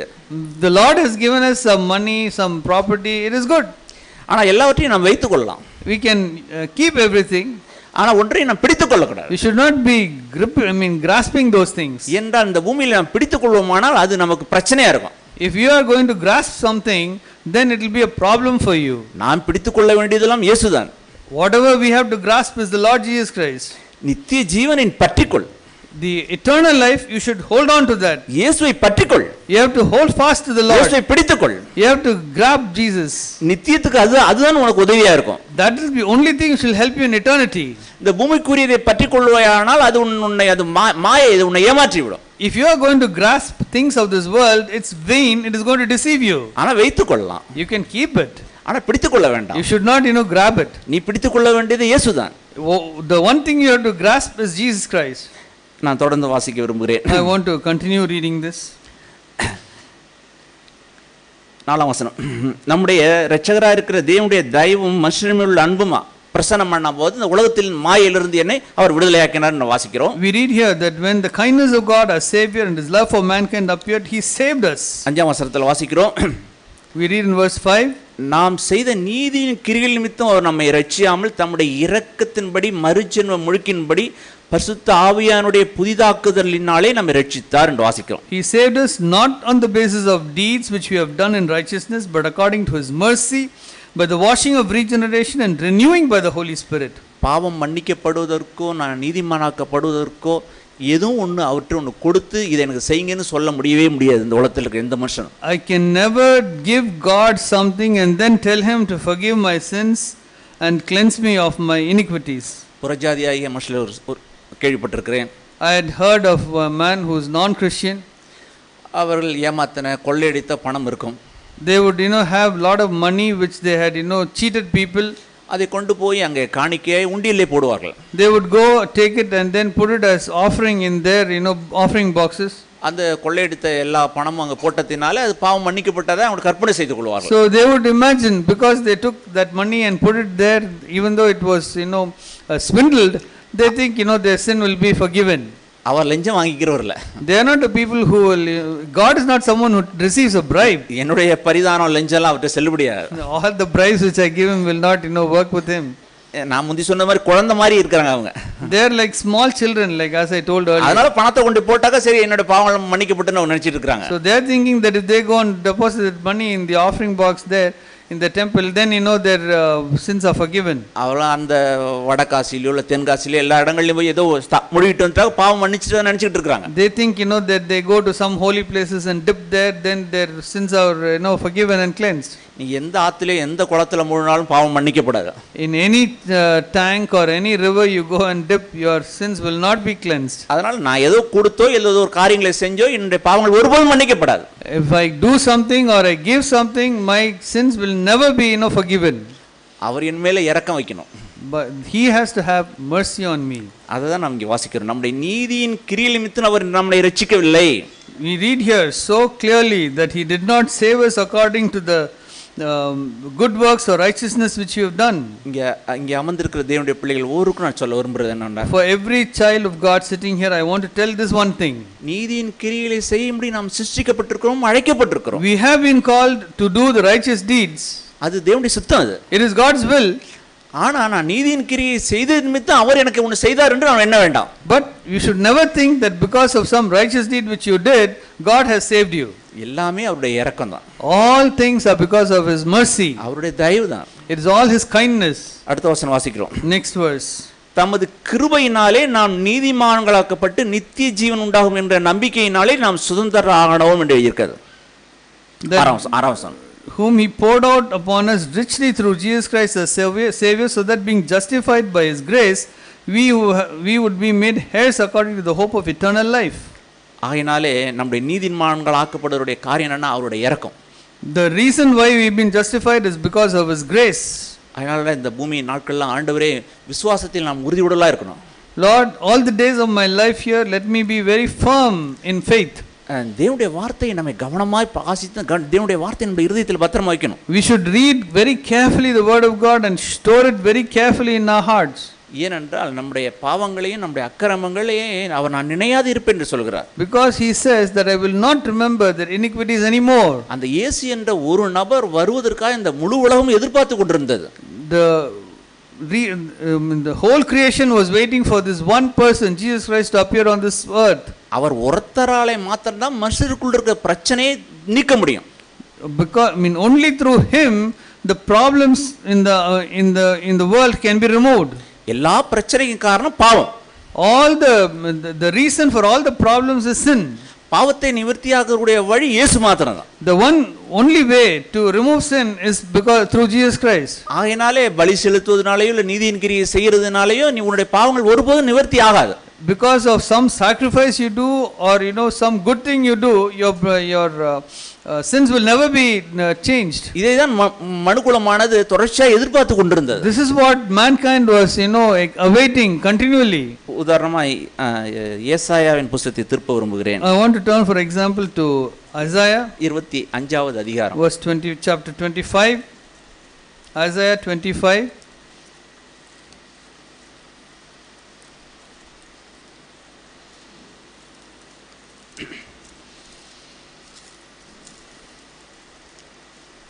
இருபத்தி அதிகாரம் 8வது வசனமும் 9வது வசனம். Isaiah 25 verse 8 and 9. அவர் மரணத்தை ஜெயமாய் விழுங்குவார். கர்த்தராகிய தேவன் எல்லா முகங்களிலிருந்தும் கண்ணீரை துடைத்து தமது ஜனத்தின் நிந்தையை பூமியில் இராதபடிக்கு முற்றிலும் நீக்கிவிடுவார். கர்த்தரே இதை சொன்னார். He will swallow up death for all time, and the Lord God will wipe away tears from all faces, and he will remove the reproach of his people from all the earth, for the Lord has spoken. இப்பொழுது எல்லா முகங்களிலிருந்த கண்ணீரை துடைக்கக்கூடிய ஒரே ஒரு நபர் இயேசுதான். The one person who can wipe away tears from all the faces is Jesus Christ. இங்கே வாசிக்கிறோம் பூமியிலே முற்றிலும் நீக்கி விடுவார் உன்னுடைய பாவத்தை. He will, completely remove the reproach or the sin. உன்னுடைய அக்கிரமத்தை அநியாயத்தை முற்றிலும் நீக்கி விடுவார். All your sins and iniquities He'll remove completely. பிசாசு சொல்லுவான். Satan would say, 10 வருஷத்துக்கு முன்னாடி, 10 years ago, ஒரு 20 வருஷத்துக்கு முன்னாடி, 20 years ago, அந்த தவறு செய்த, you did this mistake. இந்த தவறெல்லாம் வேணா மன்னிச்சிரலாம். Maybe all these other sins can be forgiven. ஆனா அதை மன்னிச்சிருக்க மாட்டார் ஆண்டவர். No, the Lord would not have forgiven that sin. அந்த பொய்யனுக்கு நாம் ஒருபோதும் இடம் கொடுக்க கூடாது. We should never give place to that liar. அவர் எல்லா அநியாயத்தையும் நீக்கி சுத்திகரிப்பதற்கு இயேசுவின் இரத்தம் உண்மை உள்ளதா இருக்கிறது. So His blood is willing, is sufficient to cleanse all unrighteousness. இது வாசிக்கிற 8ஆம் வசனத்துல முற்றிலும் நீக்கி விடுவார். Completely remove, verse 8. கரை திரை அற்றவர்களாய் நம்மை மாற்றி விடுவார். Without spot or wrinkle or blemish. இதுக்கு விசுவாசம் உங்களுக்கு முக்கியம். For this, faith is so important. ஆனால் பிசாசுக்கு இடம் கொடுக்க வேண்டாம். Don't give place to the devil. அவன் எப்பொழுதுமே பொய்யன். He is always a liar. ஒரு சில கடன்காரர்கள் கடனை கொடுத்துட்டு கடனை வாங்கிட்டு திரும்பவும் அந்த கடன் கேட்க வருவாங்க. So there are some people who lend you money, even after you repay, they'll come and ask you to return the money. பிசாசு அப்படிதான். நீங்க ஏற்கனவே உங்களை குற்றப்படுத்தணும், திரும்ப உங்களை குற்றப்படுத்திட்டே இருப்பான். So Satan is a person like that. He will condemn you and he'll keep on condemning you. சில பேர் கடன் கொடுத்துட்டேன்னு சொல்லி ரசீப்ட் வாங்கி பத்திரமா வச்சிருப்பாங்க. So some people will have a receipt saying that they've received this loan. இந்த வருஷத்துல இந்த காலத்துல அந்த பணத்தை கொடுத்துட்டேன், அதுக்கு நீ அடையாளமா அந்த ரசீப்ட கொடுத்தியே தெரியுமான்னு காமிப்பாங்க. So they would show, this day I returned the loan, this is the receipt. அதனால கடன் முடிஞ்சிருச்சு. So the loan is over. என்னுடைய ஆண்டவர் இந்த கல்வாரி சிலுவையில என்னுடைய பாவங்களுக்கு அவர் மரித்தார். அவர் My Lord Jesus Christ died for my sins on the cross. உனக்கு ஒண்ணும் என்ன இடத்துல இல்ல. There's nothing you have in me. அவன் வாளை சுருட்டிட்டு ஓடிடுவான். He would fold his tail and run away. ஆகையினால நீங்களும் நானும் எப்பொழுதும் என் ஆண்டவர் என்னுடைய எல்லா அக்கிரமத்தையும் அநியாயத்தையும் நீக்கி மன்னிச்சாருங்கிறத மறந்து போகவே கூடாது. So you should never forget that Jesus Christ has forgiven and cleansed your sins. அதை முற்றிலும் நீக்கி விட்டார். He has completely removed it. அதுல கொஞ்சம் கூட மீதி வைக்கல. He didn't even remove let something small remain in it. சில வட்டி கடைக்காரர்கள் நம்ம கொஞ்சம் பணத்தை கொடுத்தா வரவு வச்சுட்டு வட்டி இன்னும் மீதி இவ்வளவு கொடுக்கணும்னு சொல்லி கணக்கு எழுதுவாங்க. So some people who give you a loan, they would say that this is the interest you have to pay, and then you paid so much and still some more interest is remaining to be paid. இந்த மாதம் வரைக்கும் வட்டி முதல்ல இவ்வளவு வேணும்னு எழுதுவாங்க. They would say that until this day this is the money and the interest. இந்த பாவத்தை மன்னிச்சிட்டேன், இதை மன்னிக்கலன்னு சொல்லுவாரு. So Satan would come and tell that sin was forgiven, this sin was forgiven, but this sin is not forgiven. அந்த வட்டி கடைக்காரன் அப்படி வாங்கலாம். Maybe that person who gave you a loan can be able to take like that. தயவுள்ள இயேசுவோ, but the kind Jesus Christ, நம்முடைய எல்லா அக்கிரமத்தையும் அநியாயத்தையும் பாவத்தையும் முற்றிலும் நீக்கிவிட்டார். He has removed all our sins and iniquities. வாசிக்கிற 9ஆம் வசனம், verse 9. அக்காலத்திலே இதோ இவருக்காக நம்முடைய தேவன் என்று வாசிக்கிறோம். And it will be said in that day, behold, this is our God for whom we have waited. இந்த காலத்துல, today in this time, நாம் வாழ்ற இந்த காலம், in this time when we are living, இவருக்காக காத்திருந்தோம். we waited for this person. இவர் நம்மை ரட்சிப்பார். He will save us. இவரே கர்த்தர். This is the Lord. இவருக்காகவே காத்திருந்தோம். This is for him whom he waited. இவருடைய ரட்சிப்பிலே களிகூர்ந்து மகிழ்வோம் என்று சொல்லப்படும். Let us rejoice and be glad in his salvation. அருமையான சகோதர சகோதரிகளே, beloved brothers and sisters, என் குருநாதர் சிலுவையிலே எனக்காக மரித்தார். My Lord Jesus Christ died on the cross for me. என்னுடைய அக்கிரமத்துக்காக பாவத்துக்கும் மரித்தார். For my sins and iniquities he died on the cross. சாத்தானுடைய எல்லா குற்றச்சாட்டுக்கும் அங்கே ஒரு முற்றுப்புள்ளி வைத்து விட்டார். There is a full stop for every accusation of Satan. மரணத்துக்கு அதிகாரியான பிசாசனை தன் மரணத்தினால் அவனை அழித்தார். The one who had power over death, Jesus Christ destroyed by the death on the cross. ஆகையினால் என்னுடைய எல்லா அக்கிரமமும் மன்னித்தார். So all my sins have been forgiven. நான் வாழும் இந்த காலத்தில் அவ்வளவு நீதிமான்களா தைரியமா இருக்கணும். So the days when we are living now, we should be a righteous person and full of joy. இன்னொரு வசனத்தை நான் உங்களுக்கு காண்பிக்க விரும்புகிறேன். I want to show you one more verse. ஏசாயா 44வது அதிகாரம். Isaiah 44. ஏசாயா 44வது அதிகாரம் 21ஆம் வசனத்திலிருந்து 23ஆம் வசனம் வரைக்கும் நான் உங்களுக்கு காண்பிக்க விரும்புகிறேன். I want to read from Isaiah chapter 44 verse 21 to 23. யாக்கோபே, இஸ்ரவேலே, இவைகளை நினை. Remember these things, O Jacob and Israel. நீ என்னுடைய தாசன். For you are my servant. நான் உன்னை உருவாக்கினேன். I have formed you. நீ என்னுடைய தாசன். You are my servant. என்னால் மறக்கப்படுவதில்லை. O Israel, you will not be forgotten by me. விசுவாச குற்றச்சாட்டு என்ன தெரியுமா? Do you know the accusation of Satan? தேவன் உன்னை மறந்து விட்டார். God has forgotten you. தேவன் போய் உண்மையில் நினைப்பா இல்லை, உன்னை மறந்துட்டார் அவர். God is not having any thought about you, he has forgotten you.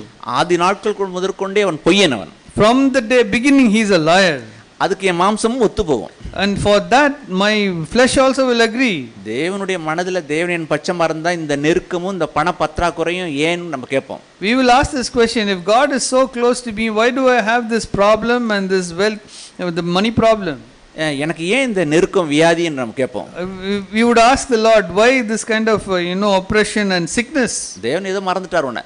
Maybe God has forgotten you. அந்த அவிசுவாசம் உள்ள பொல்லாத இருதயத்துக்கு நம்ம ஒருபோதும் இடம் கொடுக்க கூடாது. We should never give place for this evil unbelieving heart. நான் முந்தி சொன்னது போல ஒரு மனுஷனுக்கு தண்டுவடம் இல்லை என்றால் அவன் ஒருபோதும் நடக்கவோ ஓடவோ ஓடியார முடியாது. As I told earlier, if the man has got a spinal problem, he will not be able to walk. விசுவாசமும் ஆரம்பமும் முடிவுமாய் நமக்கு நம்முடைய வாழ்க்கையில் முடிவடைந்தும் அதில் இருக்கணும். We have to have faith as something where we begin our life and end our life. ஏனென்றால் அநேக மனுஷர்களை நான் பார்த்திருக்கிறேன், அவர்கள் நல்ல குண்டா இருப்பாங்க, நல்ல வசதியா இருப்பாங்க, ஆனால் தண்டுவடை மட்டும் உடைந்து இருக்கும். I have seen many people that they are very healthy, looking very good, but their spinal will have a problem. அவளை தூக்க வேண்டும், எடுக்க வேண்டும், அவளுக்கு சாப்பாடு கொடுக்க வேண்டும், டாய்லெட் கொண்டு போக வேண்டும், குளிக்க வைக்க வேண்டும் என்றால் அவர்கள் நடக்கவோ எழுந்திருக்க முடியாது. So we have to give them food, take them to the toilet, and everything we have to do for them because they are not able to do anything for themselves. அவருடைய தண்டுவடம் உடைந்து விட்டது. Their spinal column is broken. அவர்கள் வாழ்நாள் பூராவும் படுத்தே இருப்பார்கள். All the days of their life they will be on the bed. சில பணக்காரர்களா இருந்தா அதுக்கு ஏற்றா போல கார் கூட தயார் பண்ணிருப்பாங்க. If they are very wealthy, they would even prepare a car, where they can travel. Car கம்பெனில கூட ஆர்டர் கொடுத்து அவங்களுக்கு ஏற்றா போல காரை ரெடி பண்ணிருப்பாங்க. So they would give an order in the automobile company and make a car just so that they could travel. நான் அப்படி ஒரு சிலரை பார்த்திருக்கிறேன். I have seen people like that. அவங்களுக்கு பணம் இருக்கு. They had money. பெரிய கம்பெனி இருக்கு. They are a big company. ஆள் இருக்காங்க. They are people. ஆக்சிடென்ட்ல அவங்களுடைய தண்டுவடம் போயிடுச்சு. But in an accident they lost their spinal column. அநேக விசுவாசிகள் பாவம் தண்டுவடம் பாதித்தவர்களா இருக்காங்க. Many believers today are people where their faith has been damaged, their spinal cord has been damaged. பிசாசுக்கு இடம் கொடுக்க கூடாது. We should never give place for Satan. நீங்கள் தண்டுவடம் முட்ட அத தைரியம் உடையவளா பிசாசத்தை எதிர்த்து நிக்கிறவளா போராடுகளா இருக்கணும். So you should be people who with the spine and who have able to resist Satan and fight with him. விசுவாசத்திலே நான் நீதிமானாக்கப்பட்டேன் என்ற உணர்வு எப்பொழுதும் நமக்கு இருக்கணும். You should always have the sense that because of that faith I have been made righteous.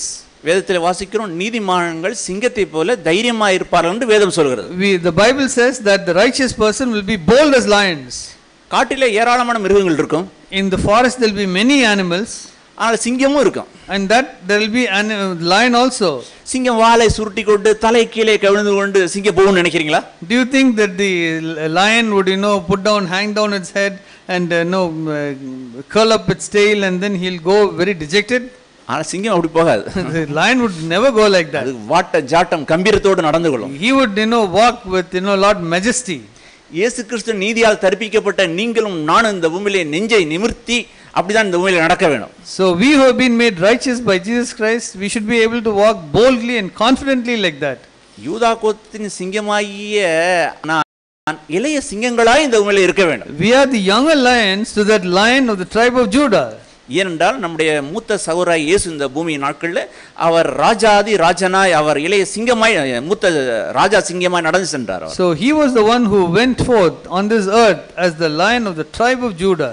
ஏனென்றால் நம்முடைய captain இயேசு அவர் முன்னாடி சென்று கொண்டிருக்கிறார். He is our captain Jesus Christ who is going ahead of us. நானும் யுத்த வீரனாய், நானும் இளைய ராஜனாய், இளவரசனாய், இளைய சிங்கமாய் நானும் நடந்து செல்ல வேண்டும். So I must also follow him as a young lion victoriously.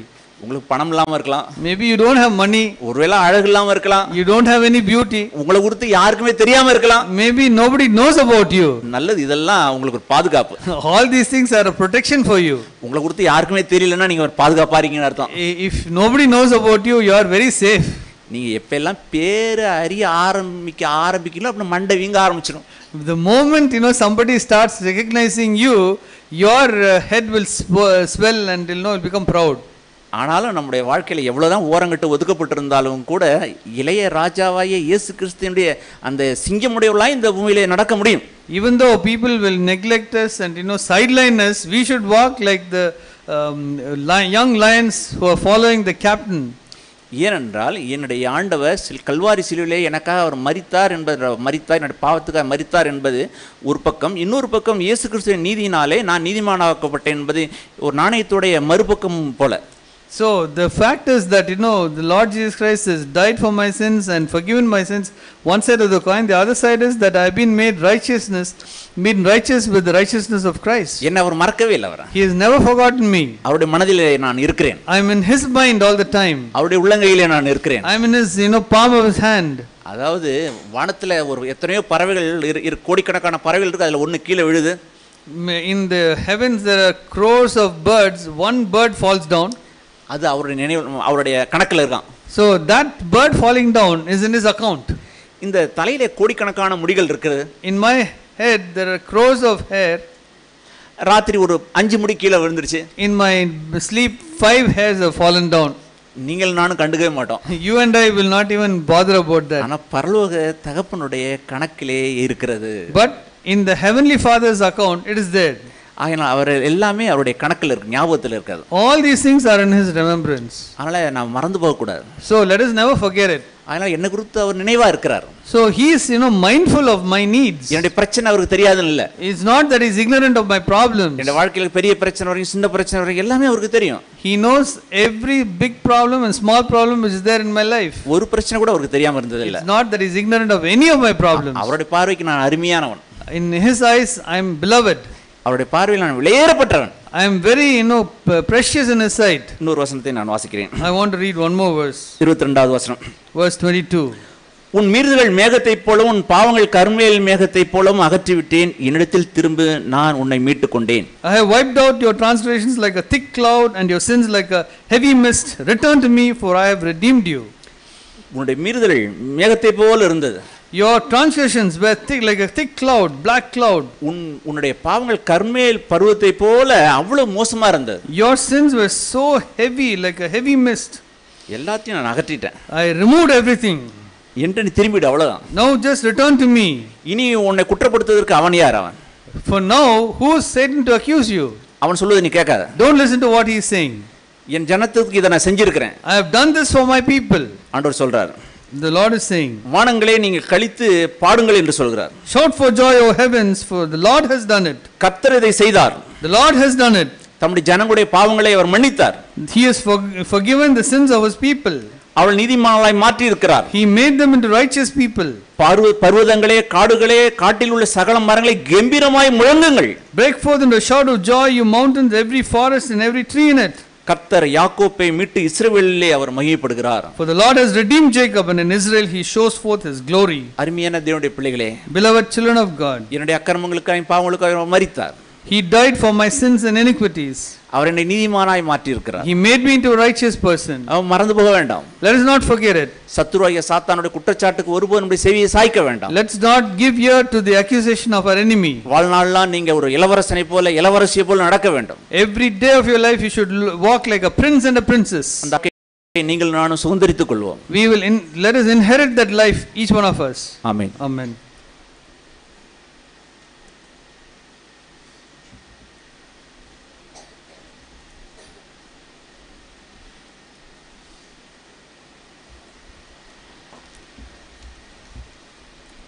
கர்த்தருடைய நாமம் மகிமைப்படுவதாக. May the Lord's name be glorified. இந்த இடத்துக்கு என்னை கொண்டு வந்த தேவனுக்கு ஸ்தோத்திரம் செலுத்துகிறேன். I want to thank God for bringing me here.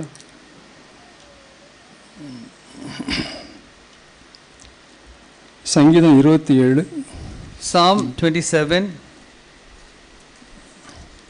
Psalm 27.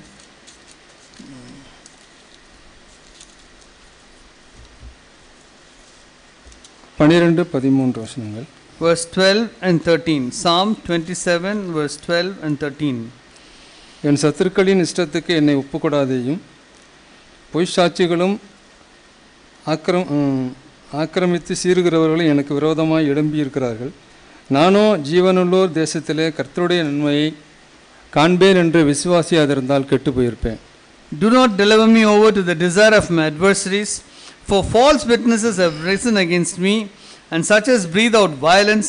I would have despaired unless I had believed that I would see the goodness of the Lord in the land of the living. சகோதரர் சொன்னது போல என்னுடைய பழைய வாழ்க்கையை சாத்தான் திரும்ப திரும்ப காட்டும் பொழுது நான் அதை விசுவாசிக்கிறவனாக இருக்கிறேன். As brother told, that when Satan shows me my old life, I am one who believes what he is saying. எனக்கு விரோதமாய் சாத்தான் சொல்லுகிறதுக்கெல்லாம் ஆமேன் என்று நானும் சொல்லுகிறேன். Whatever Satan accuses me of, I also agree with that. ஆனால் தேவனை நான் விசுவாசியாக இருந்தால் நான் கெட்டு போயிருப்பேன். If I had not believed in the Lord, I would have perished. தேவன் என்னை நீதிமான் என்று சொல்லுகிறார். The Lord tells that I am a righteous man. அதை நான் நம்ப மறுக்கிறேன். I refuse to believe it. ஏனென்றால் என்னுடைய அடித்தளத்திலே அந்த என்னுடைய பழைய காரியங்கள் எல்லாம் அப்படியே என்னுடைய நினைவுகளுக்கு வருகிறது. So because in the depths of my heart all the old incidents are coming to my mind. என்னுடைய வாழ்க்கையில் நடந்த எல்லா காரியங்களையும் சாத்தான் எனக்கு முன்பாக வைக்கிறான். அதை நான் நம்புகிறேன். So all that which happened in my life, Satan brings into my picture and I believe it. ஆனால் தேவன் சொல்கிறார், என்னுடைய எல்லா பாவத்தையும் நான் மன்னித்து விட்டேன். But God is saying, I have forgiven all your sins. எல்லாம் மன்னிக்கப்பட்டு விட்டது. All your sins have been forgiven. ஆனால் அதை நான் நம்புவதற்கு என்னால் முடியல. But I am not able to, believe it. நான் ஏன் தேவனிடத்தில் நான் வருவதற்கு நான் தயங்குகிறேன்? Why is it that I am hesitating to come to the Lord? லூக்கா எழுதின சுவிசேஷம் Luke's Gospel, 15ஆம் அதிகாரம், chapter 15. அந்த இளைய குமாரனை குறித்து நம்ம எல்லாருக்கும் தெரியும். We know about that prodigal son. அவன் ஏன் அவ்வளோ காலம் தேவனிடத்தில் வருவதற்கு நாட்கள் எடுத்துக்கொண்டான்? Why is it that he took such a long time to come back to the father? திரும்ப தன்னுடைய தகப்பனிடத்தில் போனால் என்னை குற்றப்படுத்துவார், என்னுடைய காரியங்கள் எல்லாம் சொல்லுவார், அவர் என்னை ஏற்றுக்கொள்ள மாட்டார். So he thought that if he goes back to his father, the father would accuse him and he would not accept him. அவன் தகப்பனிடத்தில் திரும்பி வர்ற வரைக்கும் அவனுக்கு நல்ல சாப்பாடு இல்லை, நண்பர்கள் இல்லை, வீடு இல்லை, எல்லாமே அவன் இழந்தவனாய் அவன் கஷ்டத்தை அனுபவித்து கொண்டே இருந்தான். So he was a person who was enduring so much of hardship. He didn't have food, a place to stay, companions. He didn't have any of these things. காரணம் என்ன என்றால், அவனிடத்தில் தகப்பன் என்னை மன்னித்து விட்டால் தகப்பன் என்னை ஏற்றுக்கொள்வார் என்ற விசுவாசம் இல்லை. Because he did not have that faith, the father would forgive him and would accept him. விசுவாசம் இல்லாமல் தேவனுக்கு பிரியமா இருப்பது கூடாத காரியம். Without faith this is impossible to please God. அப்ப தேவன் என்னை ஏற்றுக்கொள்ள ரெடியாக இருந்தோம், நான் அவர் என்னை ஏற்றுக்கொள்ள மாட்டார், நான் திரும்ப மறுபடியும் போனாலும் பாப்போம், அடுத்து நீ வா அப்படின்னு சொல்லுவார்னு நினைக்கிறோம். We think that if we go back to God, God would say, okay, let's wait, you come back another time. ஆனால் அவன் திரும்பி வந்த பொழுது தகப்பன் உடனே ஓடி போய் அவனை ஏற்றுக்கொண்டார். But the moment he returns, the father runs and accepts him. அவனை இழந்து போன எல்லாவற்றையும் திரும்ப கொடுத்தார். He gives back everything that he lost. நாம ஒருவேளை இழந்திருக்கலாம். Maybe we had lost a few things. சாத்தான் சொல்றது, நீ போக வேண்டாம் அப்படின்னு சொல்லி சாத்தான் நம்மளை லேட் பண்ண வைப்பான். Satan would try to delay us, saying don't go now, don't go a little later. ஆனால் தேவன் நம்மகிட்ட அவன் எப்போ வருவான் அப்படின்னு தான் எதிர்பார்த்துட்டு இருக்கிறார். But Jesus, the Lord God, is waiting that when he will return. எபிரேயர்கள் Nirupam Hebrews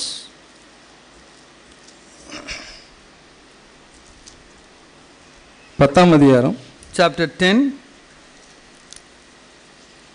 38ஆம் வசனம், verse 38. விசுவாசத்தினாலே நீதிமான் பிழைப்பான், பின்வாங்கி போவானால் அவன் மேல் என் ஆத்துமா பிரியமாயிராது. But my righteous one shall live by faith, and if he shrinks back, my soul has no pleasure in him. சில நேரங்களில் நாம் பின்வாங்குகிறவர்களாய் இருக்கிறோம். Many times we are people who are shrinking back. தேவன் கொடுத்த வேலையில், தேவன் கொடுத்த ஊழியத்தில், the work which the Lord has given, the ministry the Lord has given, என்னால் முடியாது, I am not able to do it. நான் முயற்சி செய்து பார்த்தோம், எனக்கு முடியல, I am trying many times but I am not able to do it. என்னை விட்டுருங்க, please leave me. அப்படி நான் நினைக்கும் பொழுது தேவன் அவருடைய ஆத்மா நம்ம மேலே பிரியமா இல்லை. But when we keep thinking like that, the Lord is not pleased with us. தேவனை நம்ம பிரியப்படுத்தணும்னா நாம் விசுவாசிக்கிறவர்களா இருக்கணும். If you want to please God, you must be one who is, believing in God. அந்த தண்டுவடம் எப்படி இழந்தவர்கள் அவர்கள் உயிரோடு இருந்தாலும் அவர்கள் செத்தவர்களாகவே இருக்கிறார்கள். So the people who have lost their spinal column, even though they are alive, they are not able to live a full life. அப்ப தேவன் நம்மிடத்துல பிரதானமா எதிர்பார்க்கிறதெல்லாம் விசுவாசம். The main thing the Lord expects from us is faith. சாதாரண களிமண்ணை அழகா உருவாக்கின தேவன், The Lord who formed the clay into a beautiful form. ஒழுங்குமையும் வெறுமையுமா இருந்த பூமியை ஆண்டவர் அழகா உண்டாக்கினார். The earth which was without form and void, the Lord made into a beautiful earth. நாம எப்படிப்பட்டவர்களா இருந்தாலும், however we may be so corrupted, நாம் தேவனிடத்துல வந்துட்டா, if we go to the Lord, தேவன் நம்மை அழகா வணங்கிடுவார். He will form us into a beautiful pot. நாம விசுவாசிப்போம். Let us believe. தேவன் என்னை உயர்த்துவார். The Lord will lift me up. எந்த இடத்துல இருந்து நான் விழுந்தனோ, from where I had fallen, அந்த இடத்துக்கு மீண்டுமாய் கொண்டு வருவார். He would raise me up to the place from where I fell. நான் விசுவாசிக்கிறேன். I believe. தேவனால எல்லாம் கூடும். I believe that with Lord all things are possible. நம்ம பாடணும் பாட்டு. We sang a song. தேவனால எல்லாம் கூடும். With God all things are possible. அவரால கூடாத காரியம் ஒன்றுமே இல்லை. With God nothing is impossible. சாத்தான் பொய்யன். Satan is a liar. அவன் பொய்க்கு பிதாவா இருக்கிறான். He is the father of lies. அவனை நான் நம்ப மாட்டேன். I will not believe in him. தேவ வசனம் தான் நான் நம்ப வேண்டியது. I have to believe the word of God. தேவன் எனக்கு உதவி செய்வார் நம்பிக்கை அறிக்கையிடுகிறேன். I want to confess my hope Jesus will help me. Amen.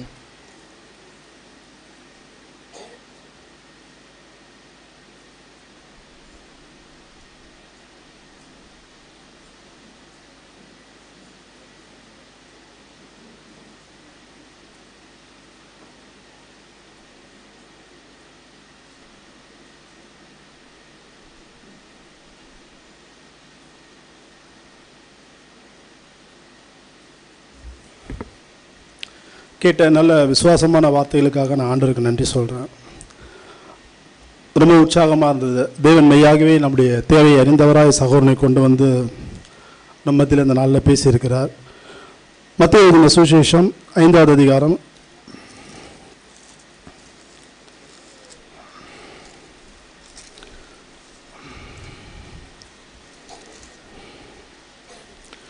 13-14 வசனங்களை நம்ம எப்படியா வாசிக்கிறோம். மத்தேயு எழுதின சுவிசேஷம் 5வது அதிகாரம் 13-14 வசனங்கள். நீங்கள் பூமிக்கு உப்பாயிருக்கிறீர்கள். உப்பானது சாரமற்று போனால் எதினால் சாரமாக்கப்படும்? வெளியே கொட்டப்படுவதற்கும் மனுஷரால் மிதிக்கப்படுவதற்குமே ஒழிய வேறொன்றுக்கும் உதவாது. நீங்கள் உலகத்துக்கு வெளிச்சமாயிருக்கிறீர்கள். மலையின் மேல் இருக்கிற பட்டணம் மறைந்திருக்க மாட்டாது. விளக்கை கொளுத்தி மரக்காலால் மூடி வைக்காமல் விளக்கு தண்டின் மேல் வைப்பார்கள். அப்போது அது வீட்டில் உள்ள யாவருக்கும் வெளிச்சம் கொடுக்கும். இவ்விதமாய் மனுஷர் உங்கள் நற்கிரியைகளை கண்டு பரலோகத்தில் இருக்கிற உங்கள் பிதாவை மகிமைப்படுத்தும்படி உங்கள் வெளிச்சம் அவருக்கு முன்பாக பிரகாசிக்க கடவுது. இப்போ நம்ம கேட்ட வார்த்தைகள் இயேசு கிறிஸ்து சொல்றார், இந்த உலகத்திற்கு நீங்க உப்பா இருக்கிறீர்கள், வெளிச்சமா இருக்கிறீர்கள். எப்போ எனக்குள்ள இருக்கிற உப்பு சாரமற்று போகுது, எப்போது எனக்குள்ள இருக்கிற வெளிச்சம் இருளாகுது அப்படின்னா, என்னைக்கு எனக்குள்ள விசுவாசம் இல்லையோ அன்னைக்கு தான் எனக்குள்ள நான் சாரமற்றவனாய் போய்விடுகிறேன். எப்போ எனக்குள்ள விசுவாசம் இல்லையோ அப்போதான் என்னோட வாழ்க்கை இருளாய் போய்விடுகிறது. அதனால ஆண்டவர் சொன்னார், நீங்கள் இந்த உலகத்திற்கு உப்பாக இருக்கிறீர்கள், வெளிச்சமாக இருக்கிறீர்கள். நீங்கள் தொடர்ந்து இந்த உலகத்தில் வெளிச்சமாக இருக்கணும் அப்படின்னா, தொடர்ந்து மற்றவர்களுக்கு ருசியுள்ள ஒரு மனிதர்களாக இருக்கணும் அப்படின்னா, உங்களுக்குள்ள இருக்கிற விசுவாசம் விழுந்து போகக்கூடாது. கடந்த நாட்களில் நானும் அப்படிதான் பார்த்தேன். ஒரு சில வருடங்களுக்கு முன்பாக என்னுடைய வாழ்க்கையில் நிறைய வீழ்ச்சிகள், அடிக்கடிக்க நான் விழுந்து போகிற ஒரு மனுஷனாக இருந்தேன். ஆனால் சோர்வே எனக்கு ஏற்படாது. ஏன் அப்படின்னா, எனக்குள்ள அந்த நாட்களில் தேவனுடைய கிருபை எனக்குள்ள விசுவாசத்தை கொடுத்தார். நான் விழுந்து போனாலும் உடனே ஆண்டோடைய வார்த்தையை விசுவாசித்து அவர்கிட்ட போய்விடுவேன். அதில் தொடர்ந்து ஒரு உற்சாகமுள்ள ஒரு மனுஷனாக இருந்தேன்.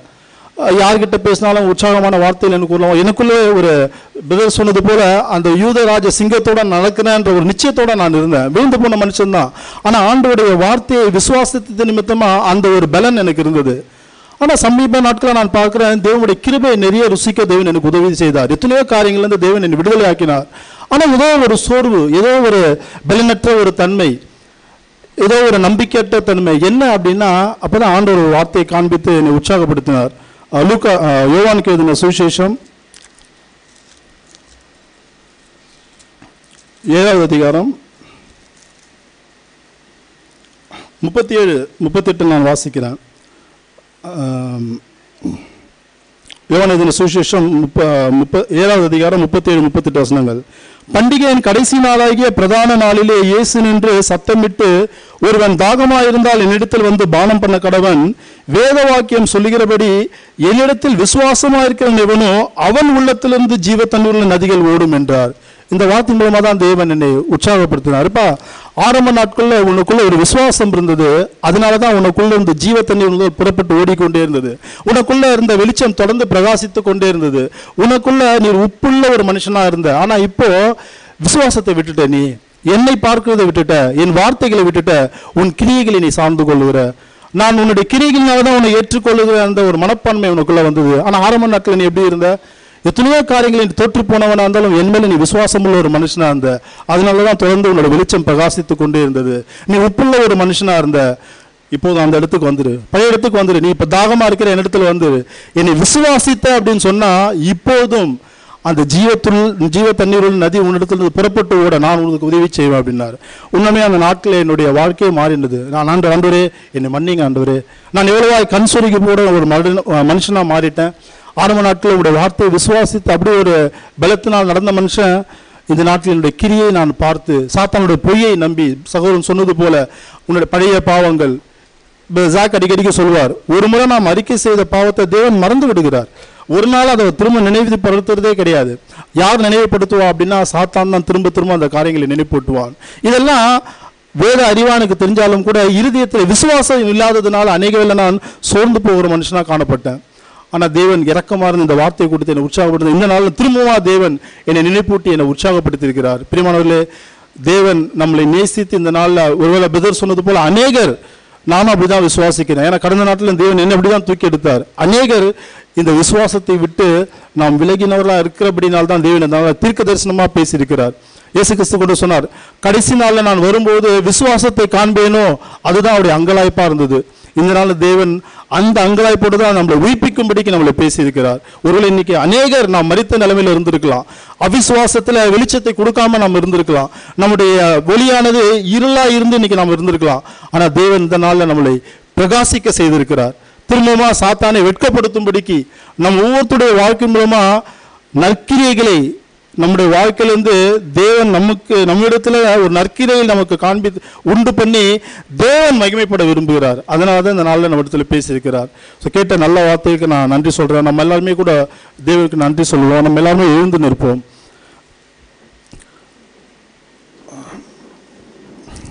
பிரியமான சகோதர சகோதரி,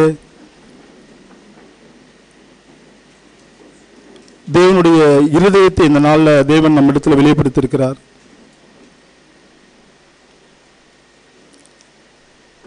ஒருவேளை நம்பிக்கையற்ற ஒரு நிலைமையில நாம் இந்த நாளில் சபைக்கு வந்திருக்கலாம். ஆண்டவரே, என்னுடைய வாழ்க்கையில என் வாழ்க்கையை நான் சேதப்படுத்தி கொண்ட ஆண்டவரே. மார்க்கில் நம்ம பார்க்கிறோம், ஒரு வாலிபன் பிசாசு பிடித்திருந்தபடியினால் தன்னைத்தானே காயப்படுத்தி கொண்டு ஒருவரும் அவனுக்கு உதவி செய்ய முடியாத ஒரு நிலைமையில யாருமே கிட்ட போக முடியாது.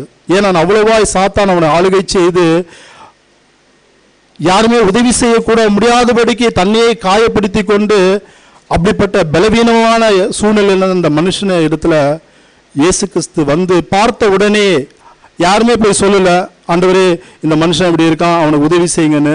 அந்த மனுஷனாலும் உதவி கேட்க முடியாத ஒரு சூழ்நிலை. ஆனா அந்த மனுஷனுடைய நிலைமையை பார்த்த தேவன் நம்ம வாசிச்சோன்னா மார்க்ல இறங்கின உடனே அவர் சாத்தானை அதட்டி அவனை சுகப்படுத்துகிறார். ஏன்னா அவ்வளவாய் அந்த மனுஷனை நேசித்து அந்த மனுஷன் மேல மனதுருக்கமா இருந்தார் இயேசு கிறிஸ்து. இந்த நாளும் பிரியமானவரே, இங்க இருக்கிற யாருக்குமே நம்முடைய நிலைமை தெரியாம இருந்திருக்கலாம், நம்முடைய மனைவிக்கு தெரியாம இருந்திருக்கலாம், நம்முடைய புருஷனுக்கு தெரியாம இருந்திருக்கலாம், நம்முடைய பெற்றோர்களுக்கு தெரியாம இருந்திருக்கலாம், கூட இருக்கிற சகோதர சகோதரிகளுக்கு தெரியாம இருந்திருக்கலாம். ஆனா நம்முடைய தேவையை பார்த்த தேவன், நம்முடைய பரிதாபமான நிலைமையை பார்த்த தேவன், மரிக்கிற தருவாயிலிருந்து அணைந்து போகிற அந்த திரியை போல இருந்த நம்முடைய நிலைமையை பார்த்த தேவன் இப்போதும் மனதுருக்கத்தோட அவருடைய இருதயத்தை நமக்கு காண்பித்திருக்கிறார். சகோதரனே, சகோதரி, பிள்ளைகளே, நீங்க எப்படி இருந்தாலும் பரவாயில்ல, இப்போதும் நீங்க என்னை விசுவாசித்து விடுங்கள். தாகமா இருக்கிறவர்களே, என்னிடத்துல வந்து விடுங்கள். நான் ஜீவத்தன்மையுள்ள நதிகள் உங்களுடைய வாழ்க்கையிலிருந்து புறப்பட்டு போட நான் உதவி செய்வேன்.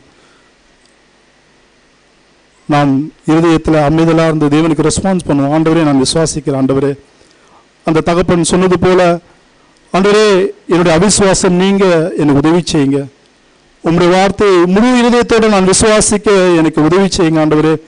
சகோதரன் ஆரம்பத்தில் சொன்னது போல சிறு பிள்ளைகளை போல நான் விசுவாசித்து விடட்டும் ஆண்டவரே. ஒரு போல நான் வளர்ந்த மனுஷனா நான் இருந்து உங்களுடைய அவிசுவாசம் எனக்குள்ள வர வேணாம் ஆண்டவரே. நான் ஒரு சிறு குழந்தை போல நான் ரட்சிக்கப்பட்ட முதல்ல சிறு பிள்ளை போல தேவனுடைய வார்த்தை விசுவாசிக்கிறவர்களா இருந்தோம். அப்ப அறிவு கிடையாது நமக்கு, ஆனா எளிமையான ஒரு விசுவாசம் நமக்குள்ள இருந்தது. ஆண்டவர் வார்த்தை எது சொன்னாலும் அப்படியே நாம் ஆமேன் அப்படின்னு சொல்லுவோம். திரும்ப அந்த நிலைமைக்கு போயிடுவோம். பிரியமானவர்களே, சிறு குழந்தை போல ஆண்டவரே உங்களுடைய வார்த்தையில நான் முழு இதயத்தோடு விசுவாசிக்கிறேன் ஆண்டவரே. நீ சொன்ன இந்த வார்த்தையின் மேலே இனிமேல் என்னுடைய வாழ்க்கை நான் அஸ்திவாரம் போட ஆண்டவரே. அப்போது மாத்திரமே நான் எந்த புயல் எடுத்தாலும் நிலைத்து இருக்கிற அந்த அஸ்திபாரத்தின் போட்டு ஒரு மனுஷனாய் உங்களுடைய நாமத்தை நான் மகிமைப்படுத்த முடியும் என்ற அந்த உணர்வோடு ஒரு சகோதரனும் ஒரு சகோதரியும் தேவன் பேசின நல்ல வார்த்தைகளுக்காக நன்றி சொல்லி நாம ஜெபிக்கலாம்.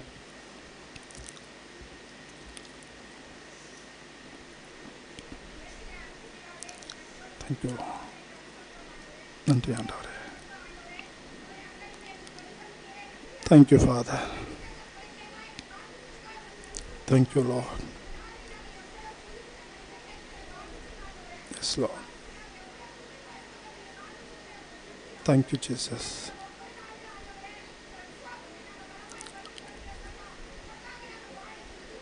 ஆமாண்டவரே, ஸ்தோத்திரம் பிதாவே. Yes, Father.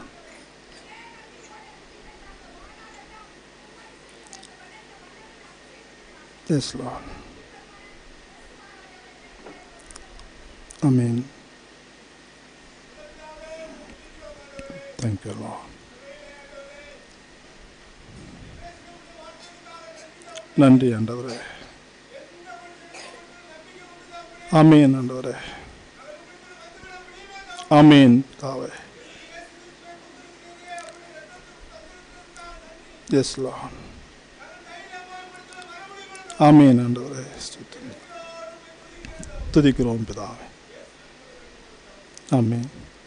பிதாவே, நான் உம்மை துதிக்கிறோம், உமக்கு நன்றி செலுத்துகிறோம். தகப்பனே, இந்த நாளில் உம்முடைய கண்கள் எங்களை கண்டதற்காக நன்றி ஆண்டவரே.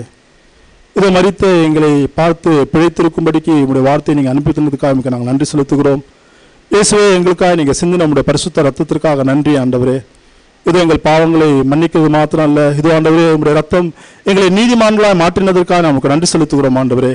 இயேசுவை நாங்கள் விசுவாசிக்கிறோம் ஆண்டவரே. இதோ எங்களுக்காக நீங்கள் செய்து முடித்த அந்த புண்ணிய கிரிகளை நாங்கள் விசுவாசித்து நாங்கள் துதிக்கிறோம், உங்களுக்கு நன்றி செலுத்துகிறோம் ஆண்டவரே. எங்கள் இதயத்தின் ஆழத்திலிருந்து உங்களுடைய வார்த்தைகளுக்காக நாங்கள் நன்றி செலுத்துகிறோம் ஆண்டவரே. தொடர்ந்து தகப்பனே, இந்த வார்த்தையை நாங்கள் உறுதியாக பிடித்துக்கொண்டு ஆண்டவரே இந்த உலகத்தில் உமக்காக சுடர்களைப் போல பிரகாசிக்க எங்கள் ஒவ்வொருத்தருக்கும் நீங்கள் உதவி செய்யும்படிக்கு நாங்கள் வேண்டுதல் செய்கிறோம் ஆண்டவரே. தொடர்ந்து பரிசுத்த ஆவியானவர் ஆண்டவரே இந்த வார்த்தைகளை தொடர்ந்து வச்சு எங்களுக்கு நினைப்பூட்டி நாங்கள் தொடர்ந்து ஒரு அனலுள்ள வாழ்க்கை வாழ எங்கள் ஒவ்வொருவருக்கும் உதவி செய்யும்படிக்கு நாங்கள் வேண்டுதல் செய்கிறோம். உமக்கே எல்லா கனத்தையும் மகிமையும் நாங்கள் செலுத்துகிறோம் ஆண்டவரே. இந்த ஜெபத்தை இயேசு கிறிஸ்து நல்ல நாமத்தினாலே நாங்கள் வேண்டிக் கொள்கிறோம் எங்கள் நல்ல பிதாவே. ஆமென். நம்ம எல்லாருமே உட்காரலாம். ஒரு சில அறிவிப்புகள்